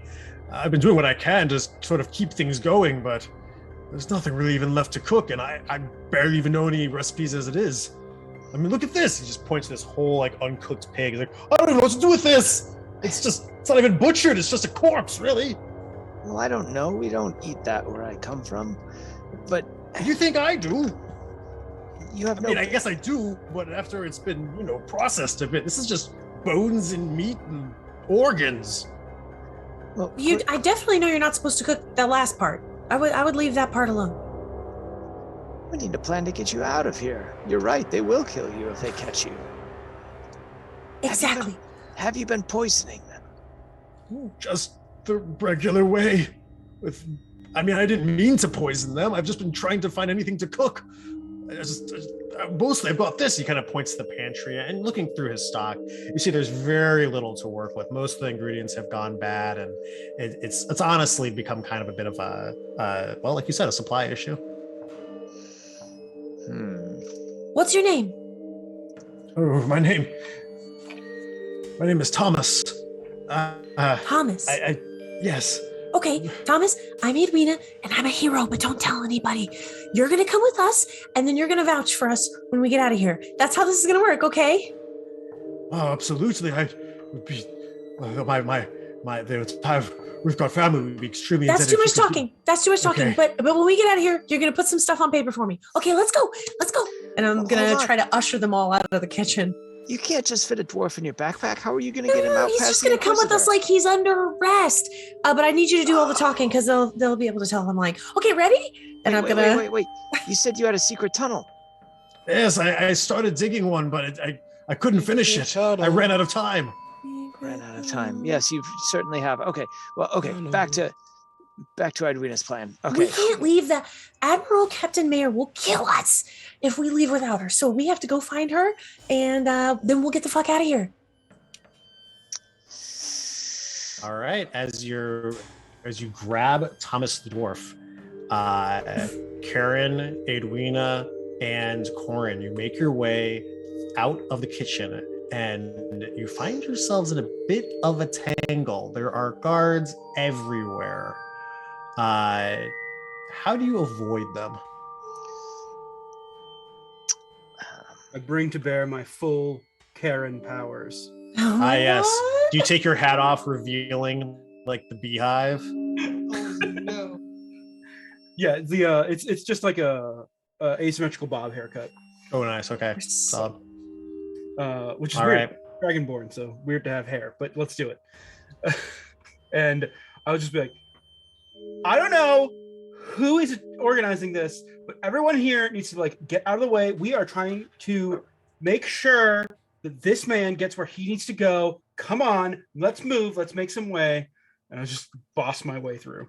All right. As everybody move your way through, you make your way out of the dance hall, and you see down one end of the corridor, you see as there is some kind of kerfuffle going on, as you see the large, imposing frame of Peril Hyatt walking out from the guest chambers towards the dance hall. That's Noir's character. That's Boughs. Okay. From the other direction, you see Peril Hyatt making his way down the hall from the courtroom towards the ballroom. That's the real one. What do you do? I'm just like looking between both of these versions of Perel. I didn't know you had a twin. It's really. Well, you've got a moment here. They have not seen each other yet. Oh, okay. I thought you said they were like time to act. No, they're both like, if you don't do anything, then they absolutely will meet. Oh, We've got that telepathic bond too, everybody. That's true. oh Yes, send the message. Yeah, so in the telepathic bond, I'll warn Boughs that twin is coming down the hall. And then I will move to intercept the twin, the real one. Okay. All right. Edwina and Corin, what do you do with Thomas while Karen's running interference? I would have warned him super briefly that I'm gonna try to like make it look rough, so just go with it. And I'm just gonna like I've got him by the elbow, and I appear to be like dragging him off somewhere. So I'm trying to make it look like I'm detaining him, but really we're just trying to find the captain and then the nearest exit. Sounds good. Yep. They might be able to hear me fawning. Oh yeah, this is. I'm that's very the right loud. That's the right order of the time. You can definitely hear the captain fawning. That's. Thank you. I am going to shift into that guard I belittled and just let them know, hey, the admiral or whatever is about to get killed. So, you know. In my head, I'll say, you just called me Admiral. Yeah. So. I hate couple that things I forgot happen. that you were in here. A couple things happen all at once. All right. Boughs, as you shift into this guard, and you relay that message telepathically. You look over and you see as the admiral is drawing this sword. Right, Coinmaker, you're there. You see that like the admiral getting ready to like throw down with this woman after she clearly like made it a threat to your life, Admiral. Now I'm calling you Admiral. Hold on. That's okay. That's fine. It's fine. Edwina, you've got Thomas. You're making your way towards the captain along with Corin. And Karen, as you go to run interference, you go to talk to Lopeller, and just there is this looming sense of just dread and despair that overcomes you. You remember when you first were briefed on this castle, something about the Shadowfell is real here. Something very heavy here. There's a despair. And as you go to talk to the Lord, there is this moment where there's something in your mouth. And as you open your mouth, this large black slug pops out of your mouth and just says, "Thank you for the donations to Jasper's game day. This is your wild magic search." And just comes out, followed by another and another and another. I was pretending to gag, and then I actually gagged. Look, I'll like Karen is overcome by whatever's happening, and we'll try to clutch at like Perel's lapels. Rose lapels, yep. Perel's lapels, yeah. Well-known magic item Perel's lapels, and just like vomit these giant black slugs out of her mouth. Lord Perel gives you a hearty pat on the back and says, "The castle does have that effect on some people. You'll get used to it. Anything to report? Have you found any traitors?" Yes. Like, yeah, one more. Good. I look forward to hearing your accusations at the dinner tonight. Should be happening soon. I hope that food is cooked. I'll kill that cook myself if it's not. Yeah, like, good help, hard to find, right? Oh my god. Meanwhile, as the Admiral is drawing down on the diplomat, Toymaker, you're there, and the diplomat, Elzira, she is just an unflattering smile. There is something about her face she just seems very just like pleased with the whole situation, and her eyes are just dead. Just absolutely dead eyes. And as you draw your sword, there is this feeling of, it's almost as if like your hairs stand on end a bit as the shadows around this room begin to electrify. Because we have had some furious donations going down, and we just got double magic surged. Great. Coinmaker, Our heroes. Alarica, both of you can feel this electricity cackling in the air around this woman. And as you pull your sword out, she says, "Oh, are we going to change the rules of the game now?" Oh, she's good, Admiral Captain Mayor. She knows how to do the face. I just ignore it and try and stab her. I don't really care. It's a creepy smile. It is a creepy smile. It is a creepy smile. All right. We're gonna go ahead and just let's just do it. Give me that attack roll. Yeah, okay.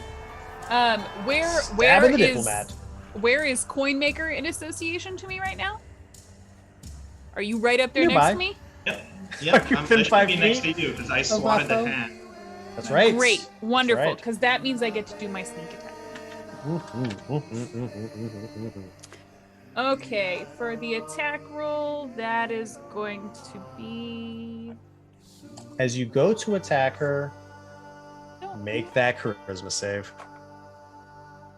Make a charisma. Why? Why? Okay, well. So the movie can happen. But why would we do that? Oh, that's a good reason. a dirty 20 to hit, but the Okay. charisma save is. Oh no! All right, well we're gonna use lucky for that too. no. Jesus, glad I took that feat. Oh no! Well, Yeah. that's a 5. That's a 5. As you go to pull your sword out and you're looking at this woman, there can only be one, you realize she's right. There can only be one. And it's pointless to even try to compete. I mean, Admiral's pretty great, but every Admiral needs a ward. And this, Elzira, man, I'll leave it up to you. You can either succumb to this charm effect, or you can fight your way through it.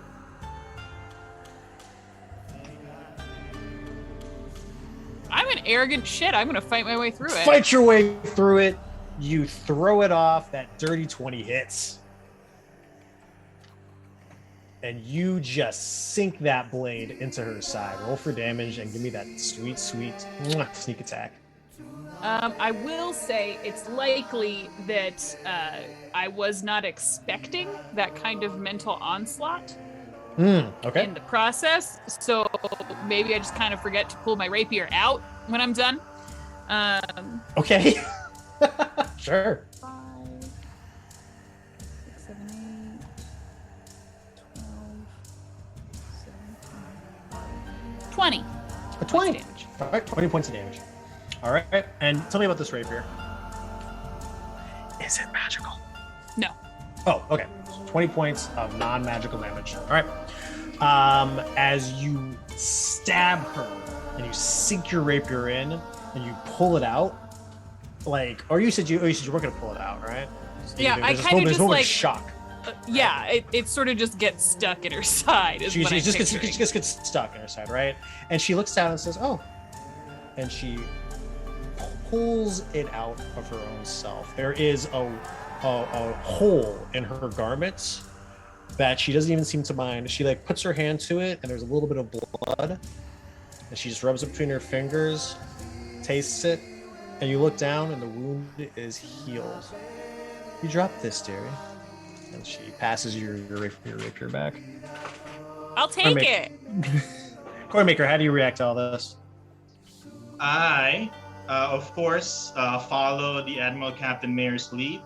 Yep. And use my bonus action to cast, what do you call this? Zephyr Stride. So I just kind of vanish next to the captain and try to move back. Like just kind of popping in and out, and then at least like 20 feet away. And then I pull my arrow and my bow, and magical bow. Magical bow. Yes. And then try to hit this person and go say howdy to this bitch. And then I would go. Make that charisma save. Oh, charisma save. Charisma save. Since I am a Fey Wanderer, I have advantage on charisma saves versus enchantments, charming effects. But this absolutely is. So let's hope. There you go. All right. There it is. All right. You absolutely push through this effect. This very like just unsettling smile that she has. All right, give me that attack roll with that magical bow. Also, since I have an ability that if I am charmed and saved, I try to smile back, like what Karen taught us, like big smile, dead eyes, with all my fangs and like vertical pupils. I like it. I try to, charm her in response. Charmed in response. All right. Let's see here. It's a DC 13. Oh. Yep, she uses one of those. Okay, and then so I'm getting the hang of this, Admiral, and I shoot. As you smile at her and she takes it and just like absorbs it in, her eyes just completely just like soulless voids. The Admiral's like nervously giggling next to you, like. All right, 18 a hit for 14 points of magical piercing damage. She winces as this arrow strikes her in her shoulder, and at that she reaches up to your arrow and she doesn't pull this one out. She just snaps it in her hands. Since I have Zephyr Strike, it deals an additional damage. Oh, yep. Oh my gosh, love it. So 18 points of magical piercing damage, and she just looks at you, and you see her teeth and her lips go back up, and just fangs, and dong, dong, dong. Dinner is ready. Okay.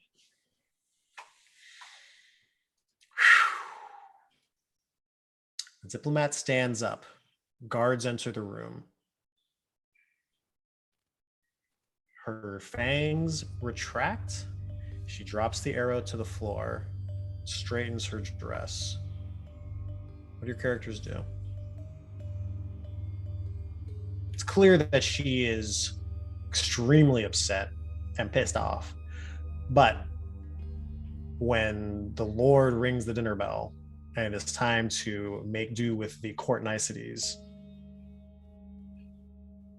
I mean, what's a little murder between friends, right?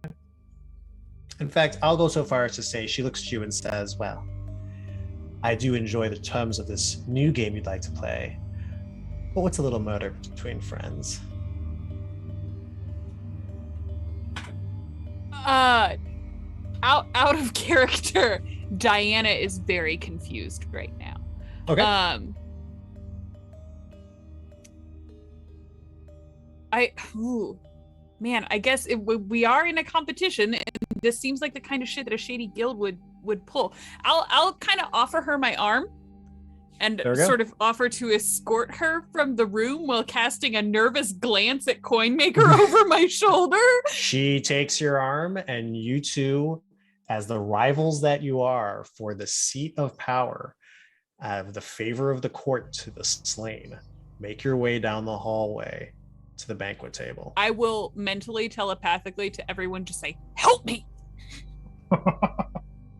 I just kind of lower my bow and say, well, this is the most awkward flirting I've ever. Best first date ever. Sorry, like new mental link. Who this? All right. Edwina, you've got Thomas with you. The dinner bell has been rung, and the guards are beginning to usher everyone in. Karen's Karen powers have been thwarted. I mean, can you imagine that? Can you imagine a Karen trying to Karen and then just black slugs coming out of her mouth? Nothing more terrifying than a Karen who didn't get what she wanted. Yeah, honestly. Her powers have been stymied. You see the guards are pressing in around you, and they're kind of escorting everyone to the main hall. What do you do? It doesn't seem like they're ushering us away from all the exits, correct? Of course. Okay.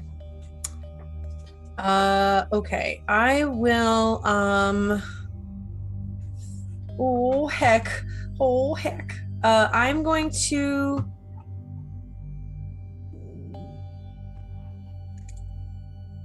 I'm still gonna try this. Right. How close is the nearest exit to where I am? Pretty close. Okay. I'm going to lean in close, hopefully before the guards get close enough to hear me, and I'm going to Thomas. Okay, I'm really sorry. Just remember, apparently the lesson today is that heroes have to do dark stuff sometimes. Just run with it. And then I'm gonna try to pick him up by the collar and what are you doing? I'm gonna the likes of you, and I'm gonna try and just march him over and throw him out the door. Don't you dare disgrace the halls of the slain again! All right, as you look out the window, you see that there is a perilous drop that leads to the crashing shores outside of Caer Caladan. Oh, no. Oh, yeah! This is what you deserve! And I'm gonna go, I guess it's a door, you said? I will say it's a balcony. Come on. Okay. All right, cool. So it's a balcony. I'm gonna really angrily shake him on my way out. And I'm gonna be like, if I can get out of sight of the guards, I'm going to, okay, that was really good. We're really good at this. And I'm gonna bamf out my celestial wings and take off the side of the balcony and drop him somewhere safe. Wow. Give me a performance check. Okay. Oh, that's actually not Mm-hmm. 16. All right, sounds good. You easily fool everyone into thinking that you just murdered a cook for little to no reason, when in fact you rescued them from the clutches of near death, and you heroed it. So, but I'll come back in and make sure to dispel the wings before anybody sees it. You make your way back in, and one of the guards is standing there. What do you say to him? What did Karen say? I think I can't no good help these days. Fuck that guy, right? And I'm just gonna head down and try and head into where I saw into the banquet hall. All right. Karen, Corin, and Boros. Is there anything your characters would want to do as the dinner bell is being rung? Is there a chance that I can watch the crowd filtering into the dining hall and slip over to Lady Eliza's quarters without being Absolutely. seen? Okay. Of course. Absolutely. Give me a stealth check. Uh-oh.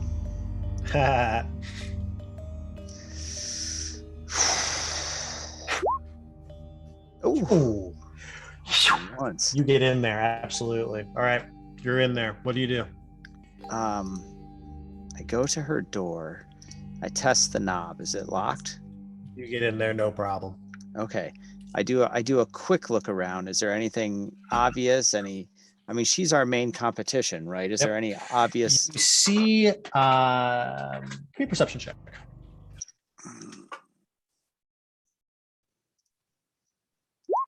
Ew. All right. We'll say it's just a tatter. You don't have enough time to do the kind of thorough search that you'd like, but you do come across what looks like in the fireplace. It's the tattered remains of what appears to be livery, like guard insignia, but it's not for the slain. It appears to be her own guards, as if she was destroying uniforms, her own guards' uniforms. All right, I'll pull some of that out of there and quickly make my way back through the hall. I'll kind of tuck it into my own clothes and make my way back to the dining hall. All right. Karen, Boros? I'm going to make my way over to Lyrica. I'm dispelling the guard disguise. And I'm assuming Lyrica's still kind of tethered with the crazy vampire bitch. Yeah, I'm not letting her go.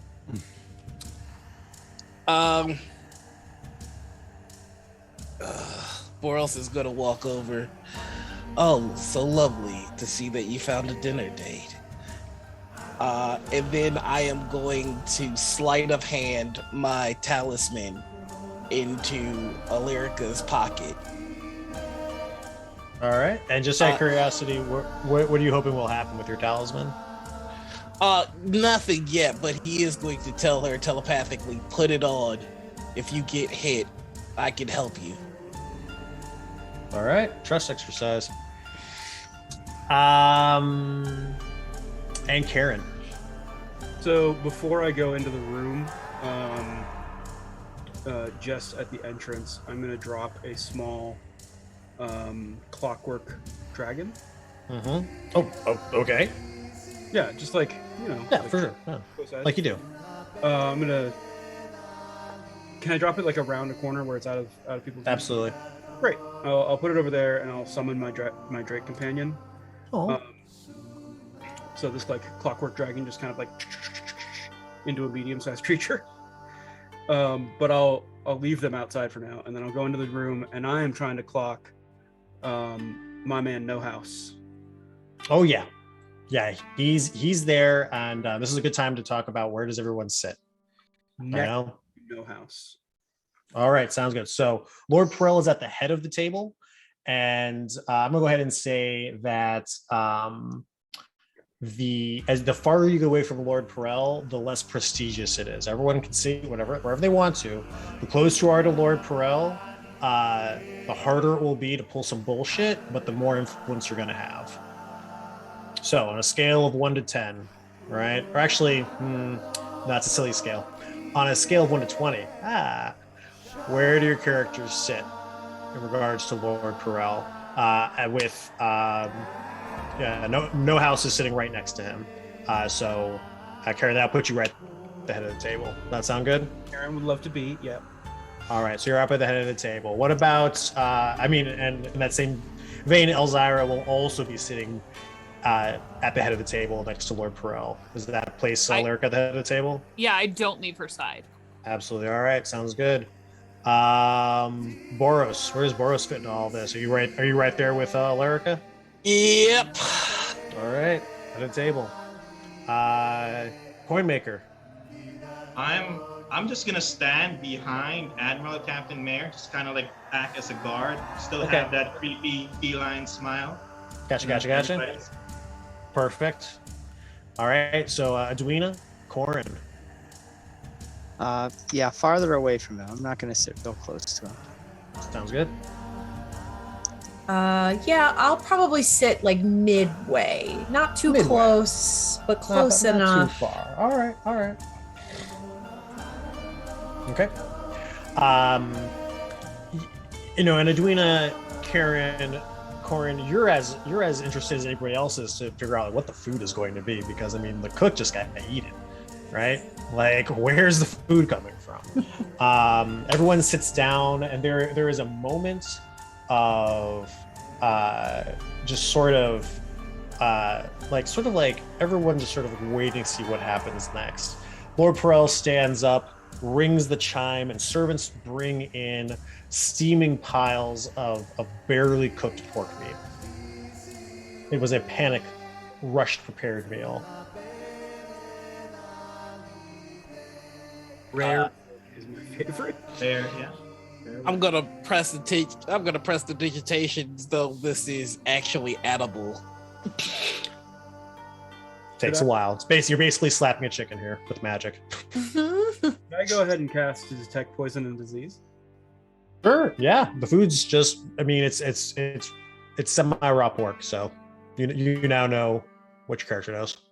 I mean, it'll be up for the next 10 minutes. So, like, as wine and things come into the room. Yeah.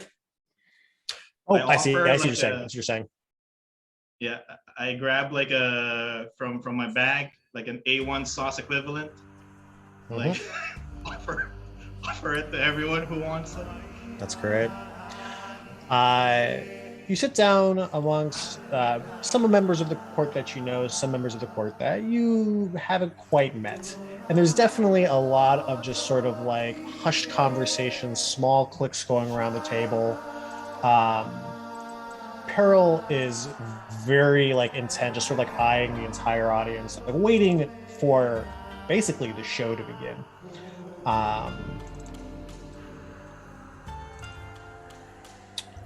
gonna go ahead and say that this fellow here, who you didn't get a chance to meet, stands up and looks squarely at you, Edwina. Lord Perel, it's come to my attention that there are some traitors in our midst, those who wish to undermine the Slain's court, and would do well to remember that kindness and hospitality have no place here in these halls. I propose a toast to the cook of this meal. Perhaps they could be brought before us now. Edwina?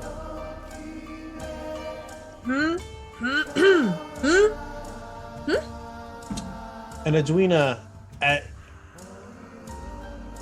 this man's looking directly at you, basically telling you, like, basically goading you, like, to bring out the cook. Where is the cook? Who cooked this meal? We all saw you going into the kitchen. We all saw you talking with him and leading him around. So where is he? Who do we have to thank for this marvelous? And he kind of like looks disdainfully at this like semi-raw meal, this meal before us. How is Edwina feeling right now? Soup's nervous. This seems bad. I'm going to. That nervousness. Yeah, just where is that nervousness in Edwina's body? Where does that emotion sit? Probably that kind of like uncomfortable butterflies in the tummy sensation, where it's like an anxiety that's like in the pit of you. And if that pit and you could say something, what would it say? What? You hear the unsettling sound of what coming from underneath your clothes, from your belly. Oh, yeah, that pork's really bad. Did you feel? Ooh, I might need to. Yeah, that one was really bad. Yeah, well, cook. What's a cook? I've never even heard of a cook before. I'm gonna poop, and I'm gonna jump up and try and get out of the. Really quickly, telepathically, I'm gonna ask Edwina, what the fuck is going on? There's something wrong with your stomach as you almost involuntarily like pull up your shirt. You see that a mouth has grown on your stomach and is just uncontrollably voicing all of your paranoia, your anxieties in this moment. Because we just got a third wild magic surge, and it was requested specifically for Edwina. Oh my God. How dare you? Thank you for supporting us. Rude. Yeah, I'll telepathically respond to Boros. Just hero stuff. And I'm gonna excuse myself from the table and try and get the fuck out of here. All right. Boros at that point will stand up and go, you only thought that you saw Edwina with the cook. It was me. And then he's going to shapeshift into Edwina. Admiral Captain Mayor Alerica gasps just to try and, amplify the effect. Just clutch and pearls. What? And why would you be impersonating the cook? Oh no, I was impersonating Edwina. Why would you be impersonating Edwina with the? Sorry, let me rephrase that. Why were you with the cook? And why would you impersonate Edwina? Well, I've been impersonating most of you all night. For example, I turned into the guard, and then I turned into the captain that introduced us, because I was sent here to find a traitor. And so I have. Oh, really? Telepathically, did we find a fucking traitor? And that's when I'll stand up and say, yes, speaking of impersonations, and I'll throw the ashy guard uniforms on the table. I'll say, Lady Eliza has been substituting the guards of the castle for her with her own. With that, Harold, who's been sort of watching all of this, sort of straightens up a little bit his chair and stands up. Is that right? A few shards of burnt livery aren't much evidence. What else do you have? Oh, fuck this. I thought you guys were called the Slade, and I immediately throw 2 daggers at her. Wait, what? I'm going at that vampire lady. I hold her still. And I'm going to lyric. You know what to do. And we're going. So look at this. Let me just understand this correctly. So you're here at this royal ball. You're surrounded by guards. Some of the most intensely powerful people in the Slane's Court are there. And you attack the diplomat. Am I reading this correct? The shitty diplomat? Yes. Yes, and here's the thinking behind it. All right, I'm here for it. We were told that these guys respect just the worst of humanity. That's us. So he's leading into it full tilt. All right. He's like, we've made our accusations. I got somebody to second it. And then dagger time. So we got knives out over here. Boros knives out. We got Corn presenting burnt uniforms. Edwina's having a long conversation with her anxieties in the bathroom. Sorry.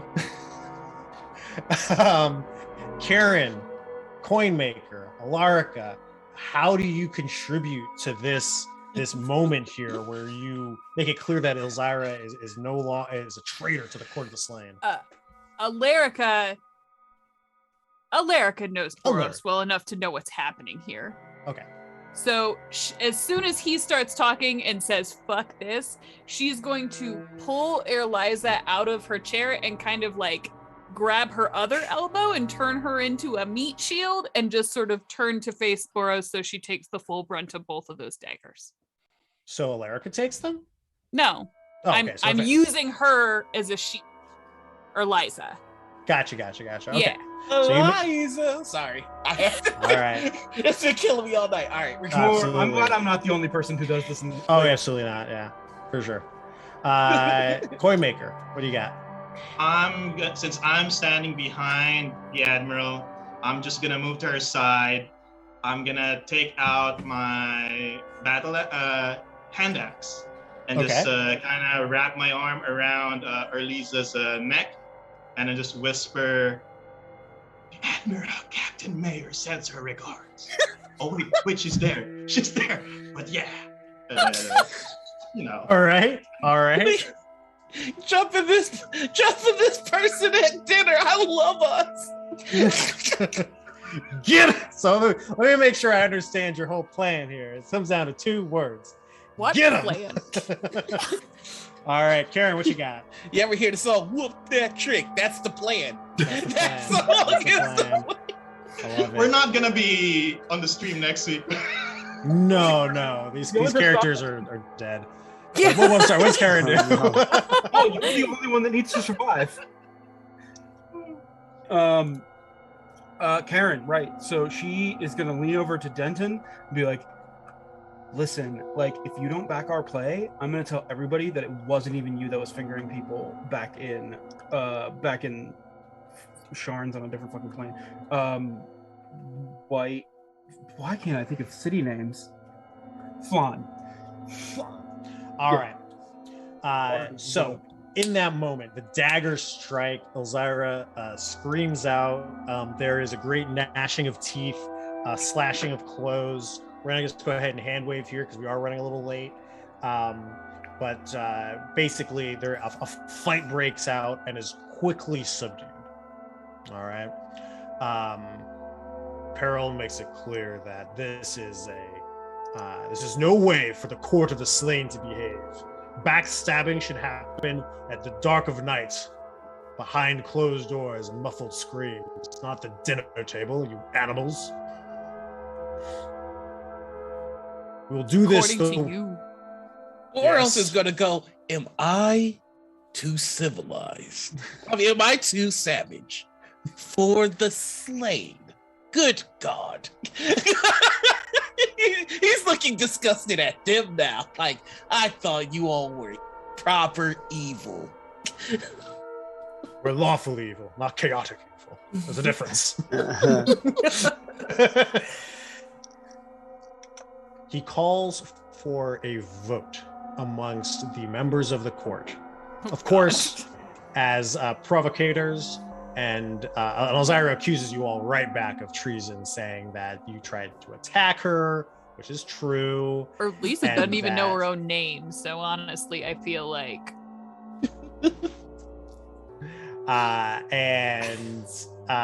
is very just adamant that this is all preposterous, this is all ridiculous. A few members of the court step forward against you. There is, of course, the man who accused Edwina of somehow doing something suspicious with the cook. He makes it clear that he has no vote of confidence in your play to show that the ambassador is a traitor.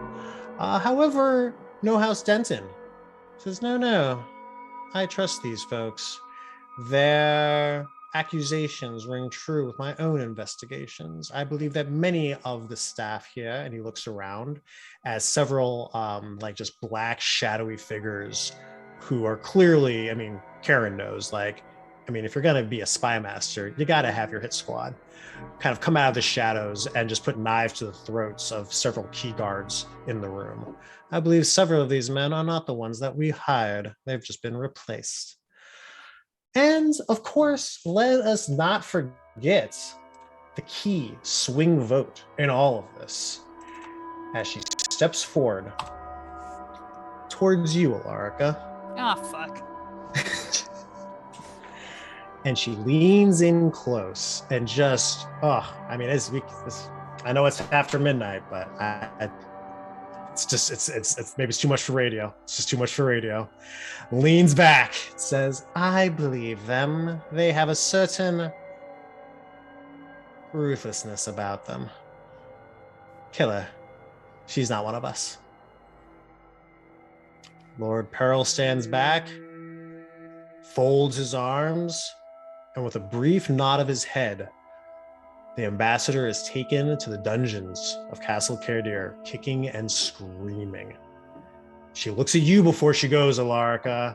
I'll remember this! I'll remember you, and I'll remember your face! Sorry, darling, what was your name again? She is taken away to the dungeon, screaming. All right, adventurers, you've had your moment. The Peril is impressed by you and has made it clear that he is ready to receive whoever you recommend to the inner court of the slain. Of course, as professional pirates, you wouldn't have time for that kind of activity yourself. Also, the turnover rate of court favorites pretty high. Seems to be kind of a dead-end position. But there might be some recommendations in the Grand Enclave that you could give to our next group of adventurers next week. Next week? Next week. Here on Rising Shadows. Congratulations, adventurers. You saved the one good dude in the castle, you killed a couple of the other ones, and you paved the way of success for the next group of adventurers. And you got some cool loot! Woo! Woo! Yeah. Adventuring adventure. Congratulations, folks. Before we sign out for the day, would you all be so kind as to give us a brief rundown on who you are and where folks can find you? Sweet. I'll start. Hi, y'all. I'm Diana DiMicco. I am the partnership manager over at Die Hard Dice. I'm a Jasper's Game Day ambassador, one half of Bard and Barbarian, and a storyteller for Renegade Games. You can find me over on Twitter at DiMicco Diana, or most notably, this Friday, we conclude our very own Jasper's Game Day fundraiser over on the Bard and Barbarian channel. Noir is in that. I'm running everybody through a haunted house lock and key inspired Call of Cthulhu game where, look, I'm not going to spoil it for anybody, but you can summon eldritch horrors and sometimes Noir will smooch them. So it's just a good time. That's where you can find me. All right, I'll go next. Oh, never mind. Go ahead. Oh, okay. Hello, everybody. I'm Noir.